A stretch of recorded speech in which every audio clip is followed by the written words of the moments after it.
ওইটা কি কারেকশন হয়েছে ওইটা লাস্টের T2/T1টা ঠিক আছে ওকে ওকে সমস্যা নেই আরে আচ্ছা প্যারা নেই ঠিক আছে ওকে শেয়ার করে দিও শুরু করলাম হ্যাঁ ওকে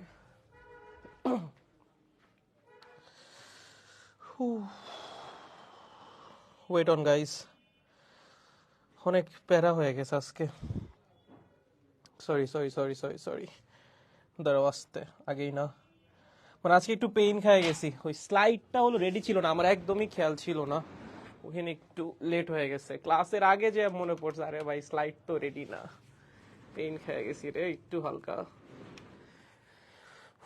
sorry for 30 minutes delay I guess the post was posted তোমরা হয়তো দেখেছো পোস্ট করে জানানো হয়েছিল ঠিক আছে একটা মিনিট দাঁড়াও এটা আর এখানে হলো নাম্বার তো ঠিক আছে ওকে হ্যাঁ আই হোপ ঠিকঠাক ওকে গাইস হ্যালো কি অবস্থা আপনাদের সবার কেমন আছেন আপনারা সবাই আশা করি সবাই অনেক বেশি ভালো আছেন এবং আপনারা তো আমিও আছি মোটামুটি ঠিকঠাক তো সবাইকে লেকচার নাম্বার 10 এ স্বাগতম আজকে একটু লেট হয়ে গেল আমাদের স্লাইডটা রেডি ছিল না স্লাইডটা রেডি করতে গিয়ে হালকা একটু টাইম লেগে গেছে এর জন্য ক্লাসটা 30 মিনিটস পিছাইতে হয়েছে unfortunately hope you guys don't mind ঠিক আছে আমাকে একটু কষ্ট করে জানাবো is everything clear or not আমি সাউন্ড একটু চেক করবো হ্যাঁ সাউন্ডটা ঠিক আছে বাট লাইট অনেক বেশি লাগতেছে I don't know Y light কেন এত বেশি লাগছে লাইটটা তো বেশি ছিল না কোনো কালে দাঁড়াও একটু দেখি লাইট এত বেশি কেন ওয়েট গাইস আমি এখন এটা ফিক্স করে দিব কারণ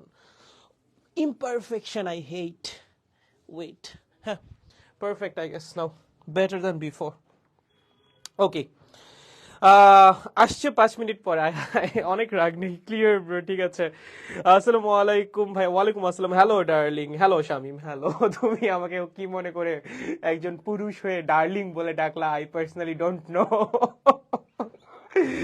কেমন আছেন ভাই ভালো আছি দাদা আমার নামটা বলেন কেন রে শিহাব ঠিক আছে আসসালামু আলাইকুম ভাই ওয়ালাইকুম আসসালাম চলে আসলাম ঠিক আছে দাদা ব্যাচ থরের ক্লাসগুলো কবে নেবেন ব্যাচ থরের ক্লাস হলো এই উইকেন্ড থেকে আমি এমনিও বুধবারে ভিডিও পোস্ট করতাম এই উইকেন্ড থেকে থর শুরু হবে ঠিক আছে কারণ লাস্ট উইক পর্যন্ত আমার আসলে রিকভারিতে ক্লাস নেওয়া লাগছে আমি একদমই সময় ম্যানেজ করতে পারিনি হালকো চলছে রিকভারিও চলছে 25-এরও 2টা চলছে সো এই উইক থেকে মোটামুটি একটু ফ্রি সো আমরা এই উইকের উইকেন্ড থেকে থরে ক্লাস শুরু করব ঠিক আছে থরের যে ফাইনাল রিভিশন এই উইকের লাস্ট থেকে শুরু হবে বা এই উইকেন্ড থেকে শুরু হবে ওকে ফ্রম অ্যাস্ট্রো হ্যালো দাদা আমি 24 ব্যাচ আচ্ছা আমি আছি দাদা নামটা বলেন তোমার নাম ওর নাম কেমন আছেন ভাই ভালো আছে I can tell you a real story please don't say it okay তো আপনাকে ঠিক আছে ওকে তাহলে আই হোপ আমরা সবাই মানে সবকিছু ঠিকঠাক আছে সবাই বুঝছি বলতেছি বাজে অভ্যাস সবকিছু আই হোপ ঠিকঠাক আছে আমরা দেরিটা করে একটু ক্লাস শুরু করে দিব ঠিক আছে সো গাইস লেটস গো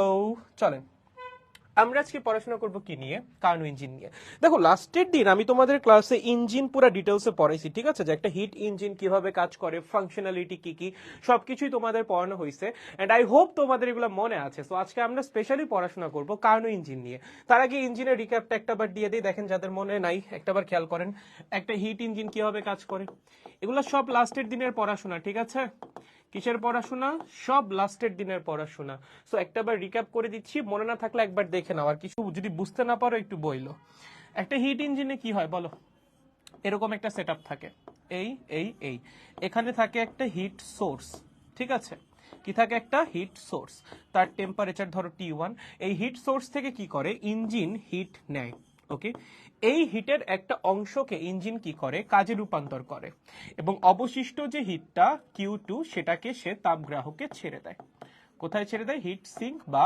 তাপগ্রাহকে ছেড়ে দেয় ধরো তাপগ্রাহকের টেম্পারেচার T2 ঠিক আছে এখান থেকে আমাদের ইঞ্জিনের ইফিসিয়েন্সির ফর্মুলা কি ছিল দেখো ইঞ্জিন Q1 পরিমাণ তাপশক্তি গ্রহণ করতেছে সো এইটা হলো ইঞ্জিনের ইনপুট ওকে এবং ইঞ্জিন থেকে আমরা কি আউটপুট চাচ্ছি বা কি আউটপুট পাচ্ছি তুমি ইঞ্জিন থেকে কি চাও কাজ চাও হিট ইঞ্জিন কি করে তাপ শক্তিকে কাজে রূপান্তর করে সো যতখানি কাজ তুমি তোমার ইঞ্জিন থেকে পাবা ওইটাই তোমার ইঞ্জিনের আউটপুট তাহলে ইঞ্জিনের ইফিসিয়েন্সি কি হবে খুবই সহজ আউটপুট ডিভাইডেড বাই ইনপুট ঠিক আছে কি ভাইয়া output divided by input multiplied by 100% আউটপুটটা কত W ইনপুটটা কত Q1 মাল্টিপ্লাইড বাই 100% ঠিক আছে, এখন এই Q1 এর একটা অংশ W আর একটা অংশ হলো Q2, সো আমরা কি বলতে পারি Q1 is equals to Q2 plus W। So এখান থেকে লেখা যায় W is equals two Q1 minus Q2। So এই W এর পরিবর্তে আপনি কি বসাতে পারেন, Q1 মাইনাস Q2 ও বসাতে পারেন। সো যদি আমরা একটু বসিয়ে দেই Q1 minus Q2 divided by Q1 multiplied by 100%, তার মানে 1 minus Q2 by Q1 multiplied by what 100%। Okay, so এই হলো একটা নর্মাল হিট ইঞ্জিনের মানে তোমার ইফিসিয়েন্সি বা কর্মদক্ষতা বের করার ফর্মুলা। হ্যাঁ, এটা একটা নর্মাল হিট ইঞ্জিনের কর্মদক্ষতা বের করার ফর্মুলা। ওকে, এছাড়াও আমরা বেশ কিছু জিনিস শিখছিলাম, মনে আছে আমরা অনেকগুলা প্রত্যাবর্তী ইঞ্জিনের গ্রাফ শিখছিলাম, অনেকগুলা। তোমাদের কি মনে আছে কিনা লাস্টের দিনে? আই হোপ মনে থাকার কথা। অনেকগুলা সাইক্লিক ইঞ্জিন বা প্রত্যাবর্তী ইঞ্জিনের গ্রাফ শিখেছিলাম, প্রত্যাবর্তী ইঞ্জিন। ওকে, সেই ইঞ্জিনগুলোর গ্রাফ কিরকম ছিল, পি ভার্সেস ভি এর গ্রাফ বলতো। মানে ব্যাপারটা হলো কি, একটা সাইকেলের মধ্যে একটা সাইকেল কমপ্লিট করার পর ইঞ্জিনের আবার ইনিশিয়াল স্টেজে ব্যাক করতে হবে, এটা হলো কথা। যদি এটা করে তাহলে প্রত্যাবর্তী ইঞ্জিন, যদি না করে তাহলে প্রত্যাবর্তী ইঞ্জিন না। ঠিক আছে, তাহলে দেখেন আমার সাইকেল শেষে ইঞ্জিন কি করবে, এই যে এইভাবে আগের অবস্থায় ব্যাক করবে। ঠিক আছে, সাইকেল শেষে ইঞ্জিন কি করবে, আবার আগের অবস্থায় ব্যাক করবে। গ্রাফ অন্যরকমও হইতে পারে, graph can be like this, যেটা আজকে আমরা পড়াশোনা করব কার্নো ইঞ্জিন। ওকে, গ্রাফটা এরকমও হওয়া সম্ভব, এরকম এরকম এরকম এরকম। ঠিক আছে, এরকমও গ্রাফ হওয়া সম্ভব। আর এই যে ইঞ্জিনগুলার এই যে এই জিনিসগুলো দেখানো আছে, ধরো কথার কথা এ বি সি ডি, এখানেও similar A B C D. এই যে এই এ বি সি ডি এই পুরা জিনিসটা হলো ইঞ্জিনের একটা সাইকেল। কি, ইঞ্জিনের একটা সাইকেল। এই একটা সাইকেলের মধ্যে কিন্তু আবার অনেকগুলো তাপগতীয় প্রক্রিয়া আছে, যেমন ধরো এ বি একটা সেপারেট তাপগতীয় প্রক্রিয়া, বিসি আর একটা সেপারেট তাপগতীয় প্রক্রিয়া, সিডি আর একটা সেপারেট তাপগতীয় প্রক্রিয়া এবং ডিএ আর একটা সেপারেট তাপগতীয় প্রক্রিয়া। সো ইঞ্জিনের একটা সাইকেলের মধ্যে কিন্তু বেশ কয়েকটা তাপগতীয় প্রক্রিয়া থাকবে, A B BC CD DA, এগুলা কি একটা সাইকেলের মধ্যে থাকা তাপগতীয় প্রক্রিয়া। ঠিক আছে, কি ভাইয়া, একটা সাইকেলের মধ্যে থাকা তাপগতীয় প্রক্রিয়া, সাইকেলের মধ্যে থাকা তাপগতীয় প্রক্রিয়া। ওকে, সহজ জিনিস, তাপগতীয় প্রক্রিয়া। বুঝতে পেরেছো? একদম সহজ। এন্ড আমি যদি তোমাকে জিজ্ঞাসা করি একটা সাইকেলে ইঞ্জিন কতখানি কাজ করতেছে বা ইঞ্জিন থেকে আমরা কতখানি আউটপুট পাচ্ছি, সেটা বের করার ফর্মুলা কি ছিল, এই সাইকেলটার ভিতরে আটকানো যে ক্ষেত্রফলটা বা এরিয়াটা, মানে এই যে এরিয়াটা, এই এরিয়াটাই আমাকে কি করবে, ইঞ্জিনের একটা সাইকেলের কৃত কাজকে নির্দেশ করবে। ইঞ্জিনের এই যে সাইকেলটা, এই সাইকেলের ভিতরে যতটুকু ক্ষেত্রফল আবদ্ধ হবে, সেই ক্ষেত্রফলের যে মান সেটাই তোমায় কি নির্দেশ করবে, কৃত কাজ নির্দেশ করবে। তার মানে এই সাইকেলের ভিতরে আবদ্ধ যে ক্ষেত্রফলটা, সেইটাই একটা সাইকেলে কৃত কাজ বা একটা চক্রে কৃত কাজ। ওকে, বা ইঞ্জিনের আউটপুট বলতে পারো, এটাই আমাদের ইঞ্জিনের আউটপুট। আর ইনপুট কোনটা, ওই যে তাপ শক্তিটা গ্রহণ করতেছিল হিট সোর্স থেকে, যেটা ওটা ছিল ইনপুট। ঠিক আছে, সেগুলো আমাদের সব লাস্ট ক্লাসে পড়া, আরো অনেক ডিটেলসেই পড়ানো হয়েছিল, আমি জাস্ট হালকার উপর দিয়ে একটু বললাম। আজকে পড়াশোনা করার জন্য বা আজকের ক্লাস করার জন্য আপনাদের এই কনসেপ্টগুলো একটু লাগবে। এই কনসেপ্টগুলো ক্লিয়ার থাকলেই আজকের ক্লাসটা স্মুথলি বুঝবা, আদারওয়াইজ হালকা একটু বুঝতে সমস্যা হবে। সো দেখেন এগুলো মনে আছে কিনা, দেখেন কোনো কিছু মনে না থাকলে আমাকে জানাইতেও পারেন, সমস্যা নেই। তো আজকে টি শার্টে কন্টেস্টের রেজাল্ট দিবেন না ভাই? আজকে দিব না, কালকে বা পরশু দিন দিব, একটু সময় লাগে। ঠিক আছে, দাদা পর্তাবর্তী হওয়ার ইকুয়েশন কিন্তু বলেন, বলেন প্লিজ। প্রত্যাবর্তী হওয়ার ইকুয়েশন হলো Q is proportional to T.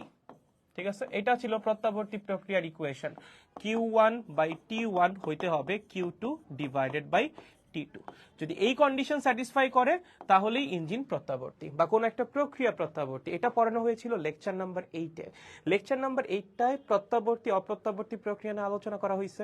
Lecture number 9-এ থার্মোডাইনামিক্সের second law এবং ইঞ্জিন বা হিট ইঞ্জিনের বেসিক নিয়ে আলোচনা করা হয়েছে।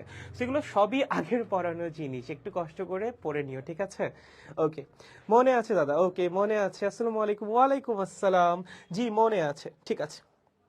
ওকে, তাহলে আমরা বোধহয় সামনে আগে, আজকে আমরা একটা স্পেশাল টাইপের ইঞ্জিন নিয়ে কথা বলবো, সেটা হলো কার্নো ইঞ্জিন। কার্নো ইঞ্জিনটা কি? একটা বিশেষ রকমের তাপ ইঞ্জিন, একটা বিশেষ রকমের হিট ইঞ্জিন, যেটা সাইক্লিক প্রসেসে কাজ করে। এখন এই কার্নো ইঞ্জিন আসলে একটা কমপ্লিট হাইপোথিসিস বা একটা থিওরিটিক্যাল কনসেপ্ট। এটা কখনোই প্র্যাকটিক্যালি ইমপ্লিমেন্ট করা সম্ভব না। কেন সম্ভব না? তুমি একটা চিন্তা করো, কার্নো ইঞ্জিন কাজ করতেছে প্রত্যাবর্তী প্রক্রিয়া, ঠিক আছে? প্রথম কথা কি, কার্নো ইঞ্জিন কেমনে কাজ করে? প্রত্যাবর্তী প্রক্রিয়ায় কাজ করে। এই প্রত্যাবর্তী প্রক্রিয়া নিজে কি প্র্যাকটিক্যালি এক্সিস্ট করে? প্রত্যাবর্তী প্রক্রিয়া নামে কোন প্রক্রিয়া কি প্র্যাকটিক্যালি এক্সিস্ট করে ভাই? করে না। তাহলে যে জিনিস প্রত্যাবর্তী প্রক্রিয়ায় রান করবে সেই জিনিস কেমনে এক্সিস্ট করে? প্রত্যাবর্তী প্রক্রিয়া কি ছিল? একটা আদর্শ প্রক্রিয়া যেটা কোনো প্র্যাকটিক্যাল এক্সিস্টেন্স নাই, বা এটা কোনো ন্যাচারাল প্রসেসও না, ঠিক আছে?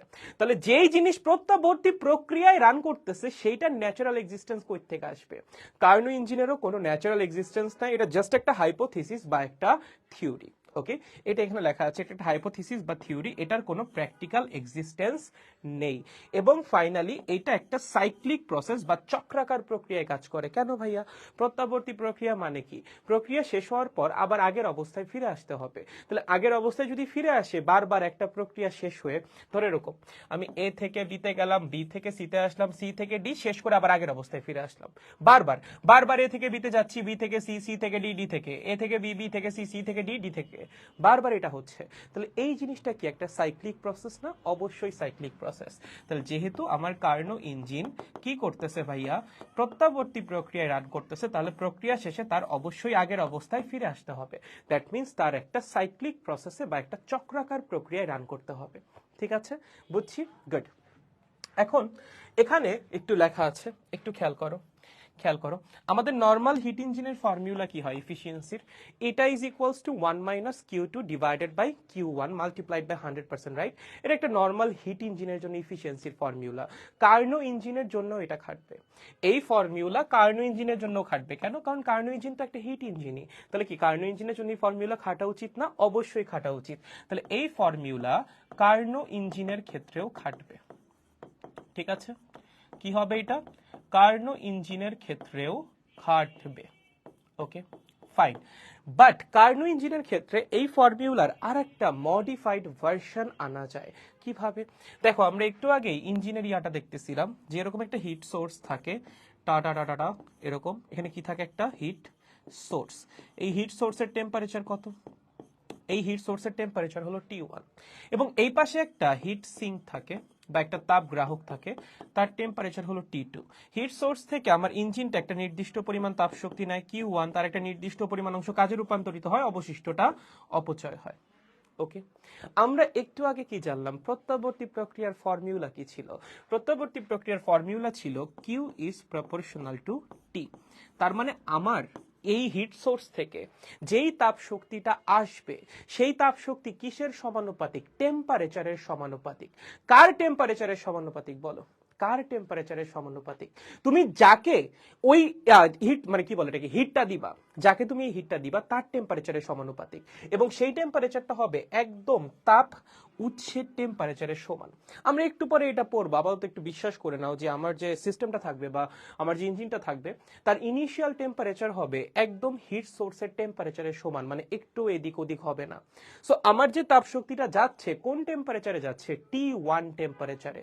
সো এই তাপ শক্তিটা ওই T1 টেম্পারেচারের সমানুপাতিক হবে। দ্যাট মিন্স আমার এখান থেকে যে তাপ শক্তিটা আসতেছে হিট সোর্স থেকে, সেই তাপ শক্তি হবে হিট সোর্সের টেম্পারেচারের সমানুপাতিক, এবং হিট সিঙ্কে যে তাপ শক্তিটা যাবে সেটা হবে হিট সিঙ্কের টেম্পারেচারের সমানুপাতিক। খুবই সহজ। কি বললাম? হিট সোর্স থেকে আমার কতখানি তাপ শক্তি আসবে বা হিট সোর্স থেকে আমার সিস্টেম কতখানি তাপ শক্তি গ্রহণ করতে পারবে, সেই তাপ শক্তির পরিমাণটা হবে হিট সোর্সের টেম্পারেচারের সমানুপাতিক। অ্যাকচুয়ালি হিট সোর্সের টেম্পারেচারের সমানুপাতিক হয় না, ডেস্টিনেশনের টেম্পারেচারের সমানুপাতিক হয়। মানে ব্যাপারটা এরকম হয় যে একটু পরে আমরা দেখবো, ক্লিয়ার হয়ে যাবে একটু পরে। এখানে একটা হিট সোর্স থাকে, ঠিক আছে? কি থাকে? একটা হিট সোর্স। এখানে এনে আমরা সিস্টেমটাকে বসাই। এই হিট সোর্স থেকে সিস্টেমের মধ্যে এইভাবে তাপ শক্তি প্রবাহিত হয়। ওকে, কতখানি তাপ শক্তি প্রবাহিত হবে সেটা কিসের উপর নির্ভর করে? যেখানে আমার তাপ শক্তি যাচ্ছে তার টেম্পারেচারের উপর, যেহেতু প্রত্যাবর্তী প্রক্রিয়ায় যাচ্ছে। ওকে, এবং তার টেম্পারেচার হয় একদম হিট সোর্সের টেম্পারেচারের সমান। ওকে, আমার যে সিস্টেমের মধ্যে বা যে ডেস্টিনেশনে আমার তাপ শক্তি যাবে সেই তাপ শক্তির সেই সিস্টেমের ইনিশিয়াল টেম্পারেচার হয় হিট সোর্সের টেম্পারেচারের সমান। সো এখান থেকে আমরা বলতে পারি Q1 হবে আমার T1 এর সমানুপাতিক। ওকে, এবং যেই মুহূর্তে তাপ শক্তি বর্জিত হবে সেই মুহূর্তে ওই সিস্টেমের টেম্পারেচার হয় হিট সিঙ্ক বা তাপ গ্রাহকের তাপমাত্রার সমান। এর জন্য বর্জিত তাপ শক্তিটা হয় তাপ গ্রাহকের তাপমাত্রার সমানুপাতিক। ঠিক আছে, সো আপাতত একটু বিশ্বাস করে নাও, পরবর্তীতে একটু পরে এই স্লাইডের পরে আমরা ইঞ্জিন কিভাবে রান করে কার্নো ইঞ্জিনটা সেটা নিয়ে বিস্তারিত পড়বো, তখনই বুঝতে পারবে। ঠিক আছে, সো আপাতত Q1 is proportional to T1 এবং Q2 is proportional to T2। So এখান থেকে আমরা কি বলতে পারি খেয়াল করেন, এই Q1 is proportional to T1 থেকে Q1 ইজ ইকুয়ালস টু একটা constant multiplied by T1, that means Q1 by T1 is equals to একটা কনস্ট্যান্ট। সিমিলারলি এখান থেকেও বলা যায় Q2 ইজ ইকুয়ালস টু একটা কনস্ট্যান্ট মাল্টিপ্লাইড বাই T2, তার মানে একটা কনস্ট্যান্ট সমান কি হবে Q2 ডিভাইডেড বাই T2। তাহলে এটাও কনস্ট্যান্ট এটাও কনস্ট্যান্ট, এখান থেকেই লেখা হয় Q1 by T1 is equals to Q2 by T2, that means Q2 by Q1 কি হবে, Q2 বাই Q1 হবে T2 বাই T1 এর সমান। শুধুমাত্র কার জন্য, প্রত্যাবর্তী ইঞ্জিনের জন্য। কার জন্য, প্রত্যাবর্তী ইঞ্জিনের জন্য। তার মানে আপনি যে ইঞ্জিনটা ইউজ করতেছেন সেই ইঞ্জিনটা যদি প্রত্যাবর্তী প্রক্রিয়ায় রান করে সেই ক্ষেত্রে আপনি Q2 বাই Q1 কে কি দিয়ে রিপ্লেস করতে পারবেন, T2 বাই T1 দিয়ে। এই T2টা কি, আপনার সিস্টেম যখন তাপ শক্তি বর্জন করবে সেই সময় সিস্টেমের টেম্পারেচার। T1টা কি, আপনার সিস্টেম যখন তাপ শক্তি গ্রহণ করবে সেই সময়কার সিস্টেমের টেম্পারেচার। ওকে, সো এখান থেকে আমরা লিখতে পারি যে এটা ইজ ইকুয়ালস টু ছিল 1 minus Q2 divided by Q1 multiplied by 100%। এই Q2 বাই Q1 কে কি দিয়ে রিপ্লেস করা যায়, T2 বাই T1 দিয়ে, that means 1 minus T2 by T1 multiplied by 100%। এই হলো ইঞ্জিনের এফিসিয়েন্সির ফর্মুলা। এই ফর্মুলা তোমার অনেক কাজে লাগবে এইটা। ঠিক আছে, সেকেন্ড যে ফর্মুলাটা এটা তোমার অনেক কাজে লাগবে। ওকে, সো মাথায় রাখো এখানে T2টা কি, T2টা হলো তাপ গ্রাহকের তাপমাত্রা। হ্যাঁ, আমি একটু লিখে দিচ্ছি, T2টা হলো তাপ গ্রাহকের তাপমাত্রা। ওকে, আচ্ছা এভাবে না লিখে আমি আলাদা একটা পেজে তোমাদের ফর্মুলা গুলা লিখে দেই। হ্যাঁ, মানে ইঞ্জিনের জন্য তোমার কি কি ফর্মুলা লাগতেছে, বেসিক ফর্মুলা আমি একটা পেজের মধ্যে লিখে দেই। প্রথম কথা একটু লেখো ফর্মুলাস, যেগুলো তোমার ম্যাথের জন্য লাগবে একটু লেখো, আলাদা করেই লিখে দেই ফর্মুলাস। ওকে, প্রথম ফর্মুলা লিখবা, কার জন্য লিখতেছি বলতো, এগুলো কার্নো ইঞ্জিনের জন্য, কার্নো ইঞ্জিনের জন্য। ঠিক আছে, ওকে, মানে যে কোনো হিট ইঞ্জিনে কিন্তু এটা খাটবে না, শুধুমাত্র কার্নো ইঞ্জিনের জন্য। এটা is equals to 1 minus Q2 divided by Q1 multiplied by 100%। ঠিক আছে, আবার এটাও লিখে রাখো, এটা is equals to W divided by Q1 multiplied by 100%, এবং W সমান কি Q2 মাইনাস Q1। আবার এটা is equals to 1 minus T2 divided by T1 multiplied by 100%, এবং finally Q1 by T1 is equals to Q2 by T2। এই পাঁচটা formula তোমার লাগবে ইঞ্জিনের ম্যাথ করার সময়। ঠিক আছে, এই পাঁচটা ফর্মুলা তোমার লাগবে ইঞ্জিনের ম্যাথ করার সময়, প্রত্যেকটা ফর্মুলা তোমাদের জানা থাকা উচিত। ওকে, এখন এখানে কোনটা কি বোঝায় একটা বার খালি সাইড নোট করে লিখে রাখ। এখানে ডাব্লিউটা কি, ডাব্লিউটা হলো ইঞ্জিনের কৃত কাজ, ডাব্লিউটা কি, ইঞ্জিনের কৃত কাজ। ঠিক আছে, ইঞ্জিনের কৃত কাজ। Q1টা কি, Q1 হলো হিট সোর্স থেকে বা তাপ উৎস থেকে ইঞ্জিন কতখানি তাপ শক্তি গ্রহণ করবে সেই তাপ শক্তির মানটা।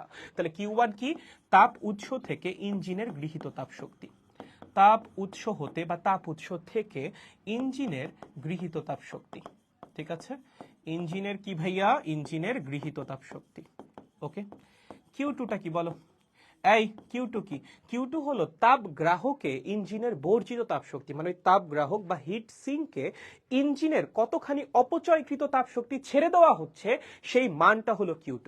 ঠিক আছে, মানে পুরা তাপ শক্তিটাকে তো ইঞ্জিন কাজে রূপান্তরিত করতে পারবে না, অবশিষ্টটাই কি ছেড়ে দিতে হবে না, সেই অবশিষ্ট তাপ শক্তিটাই হলো Q2, এবং সেটা কোথায় ছেড়ে দেয়, তাপ গ্রাহকে বা হিট সিঙ্কের মধ্যে। তাহলে Q2 হলো তাপ গ্রাহকে বর্জিত তাপ শক্তি, তাপ গ্রাহকে বর্জিত তাপ শক্তি। ঠিক আছে, একদম সহজ। T1টা কি, T1টা হলো ভাইয়া তাপ উৎসের তাপমাত্রা, যেখান থেকে ইঞ্জিন তাপ শক্তি গ্রহণ করবে। ঠিক আছে, তাহলে T1টা তাপ উৎসের তাপমাত্রা, তাপ উৎসের তাপমাত্রা। ওকে, এবং T2টা হলো তাপ গ্রাহকের তাপমাত্রা, যেখানে ইঞ্জিন কি করবে, তাপ শক্তি বর্জন করবে। ঠিক আছে, তাপ গ্রাহকের তাপমাত্রা। সহজ, সবকিছু লেখা আছে একদম। এখন এখানে আরেকটা জিনিস তোমাদের বুঝতে সমস্যা, আরেকটা জিনিস আমি একটু ক্লিয়ার করে রাখি। এই তাপ উৎস আর তাপ গ্রাহক, হ্যাঁ, বা এদেরকে জেনারেলি বলা হয় একবারে তাপ আধার। হ্যাঁ, কি বললাম, তাপ উৎস এবং তাপ গ্রাহক, এদেরকে একত্রে কি বলা হয়, এদেরকে একত্রে বলা হয় তাপ আধার।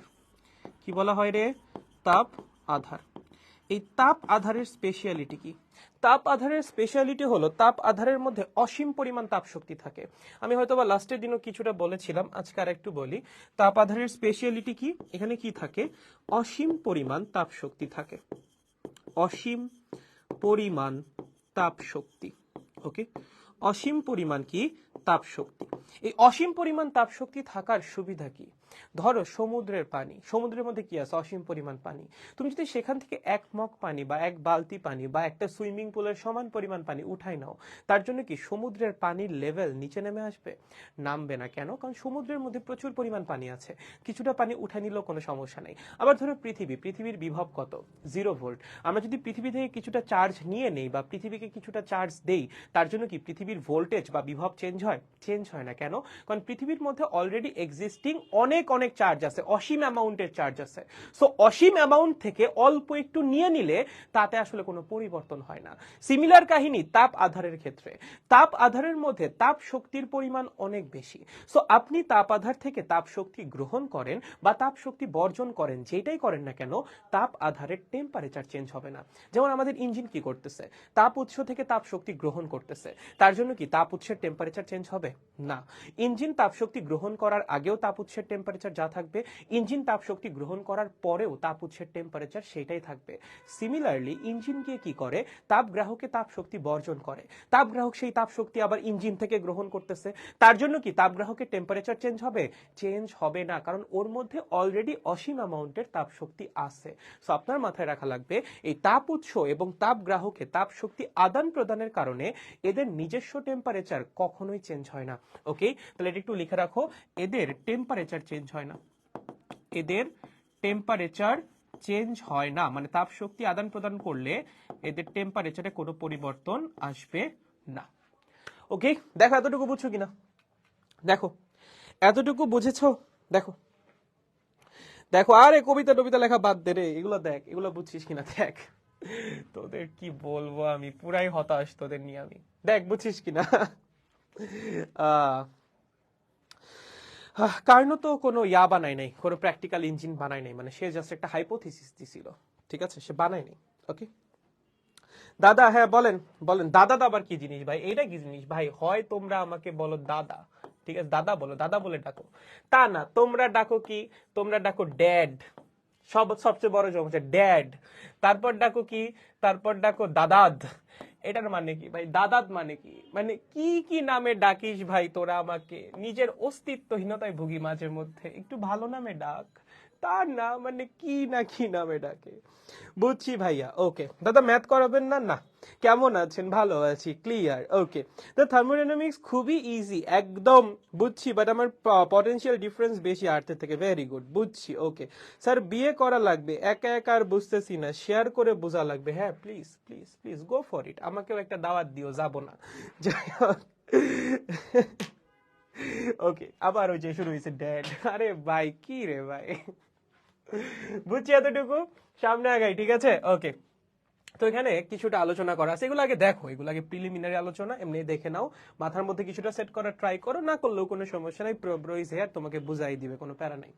দেখো, একটা কার্নো ইঞ্জিনের যেহেতু প্রত্যাবর্তী প্রক্রিয়া রান করে, তাহলে অবশ্যই সে চক্রাকারে রান করে। ঠিক আছে, এখন একটা চক্রের মধ্যে কি থাকে, অনেকগুলা তাপগতীয় প্রক্রিয়া থাকে।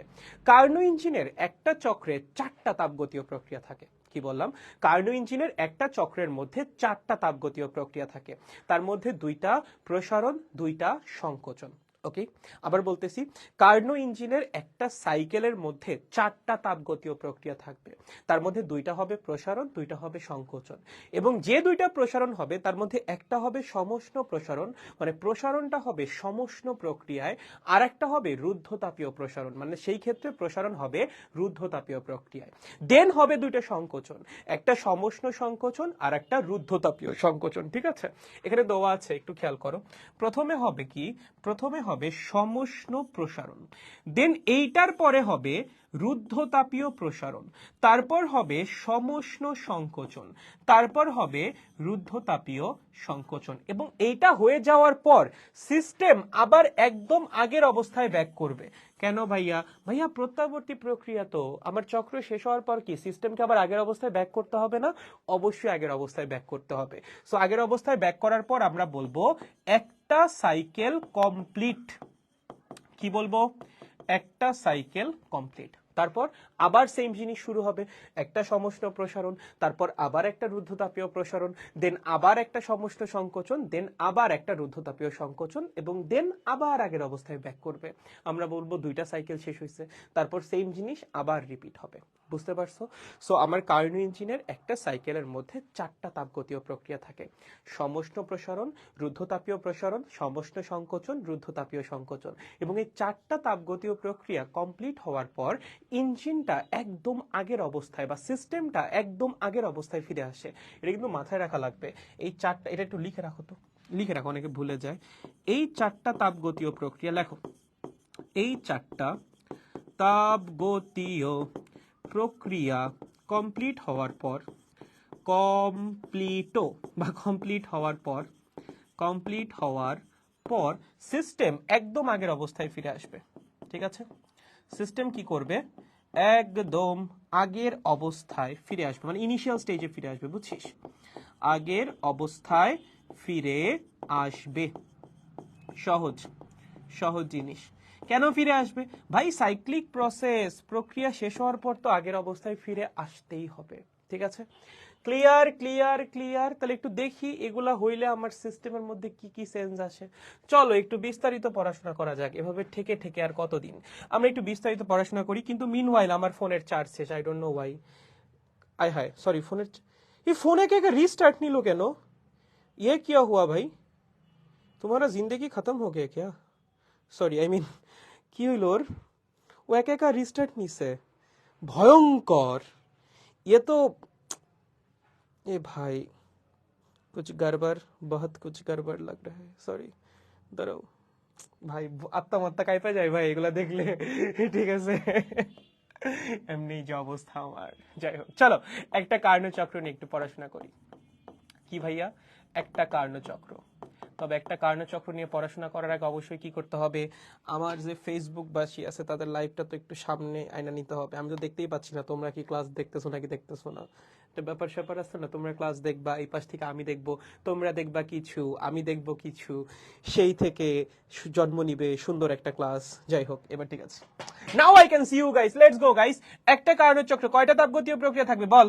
4টা তাপগতীয় প্রক্রিয়া। প্রত্যেকটা প্রক্রিয়া একটু একটু করে বোঝার চেষ্টা করি। ঠিক আছে, প্রথম প্রক্রিয়াটা কি? প্রথম প্রক্রিয়াটা হলো সমষ্ণ প্রসারণ। লেখো কি? সমষ্ণ প্রসারণ। ভাইয়া এগুলা কি পরীক্ষায় আসবে? এইসব থিওরিটিক্যাল আলোচনা না, জীবনেও আসবে না। তাহলে ভাইয়া আপনি এগুলো কেন পড়াচ্ছেন?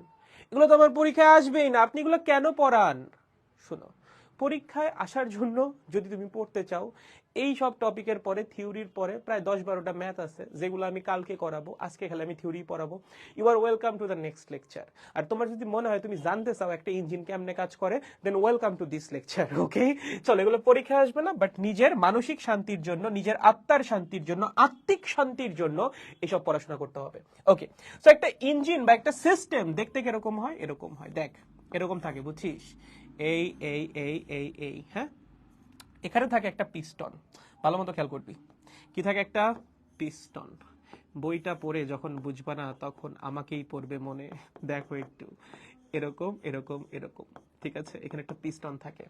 আপনার মাথায় রাখতে হবে এই ইঞ্জিনের এই যে চারপাশ, এই পাশ, এই পাশ, বা এই যে এই পাশ, এগুলো সব তাপ কুপরিবাহী দিয়ে তৈরি, মানে এখানে কোনো হিট কন্ডাকশন হবে না এই তিনটা পাশ দিয়ে, বাইরে থেকে এই তিনটা পাশ দিয়ে হিট প্রবেশও করতে পারবে না, ভিতর থেকে এই তিনটা পাশ দিয়ে বাইরে হিট যাইতেও পারবে না। ওকে, সো এগুলো তাপ কুপরিবাহী বা অপরিবাহী, তুমি যেটাই বলো।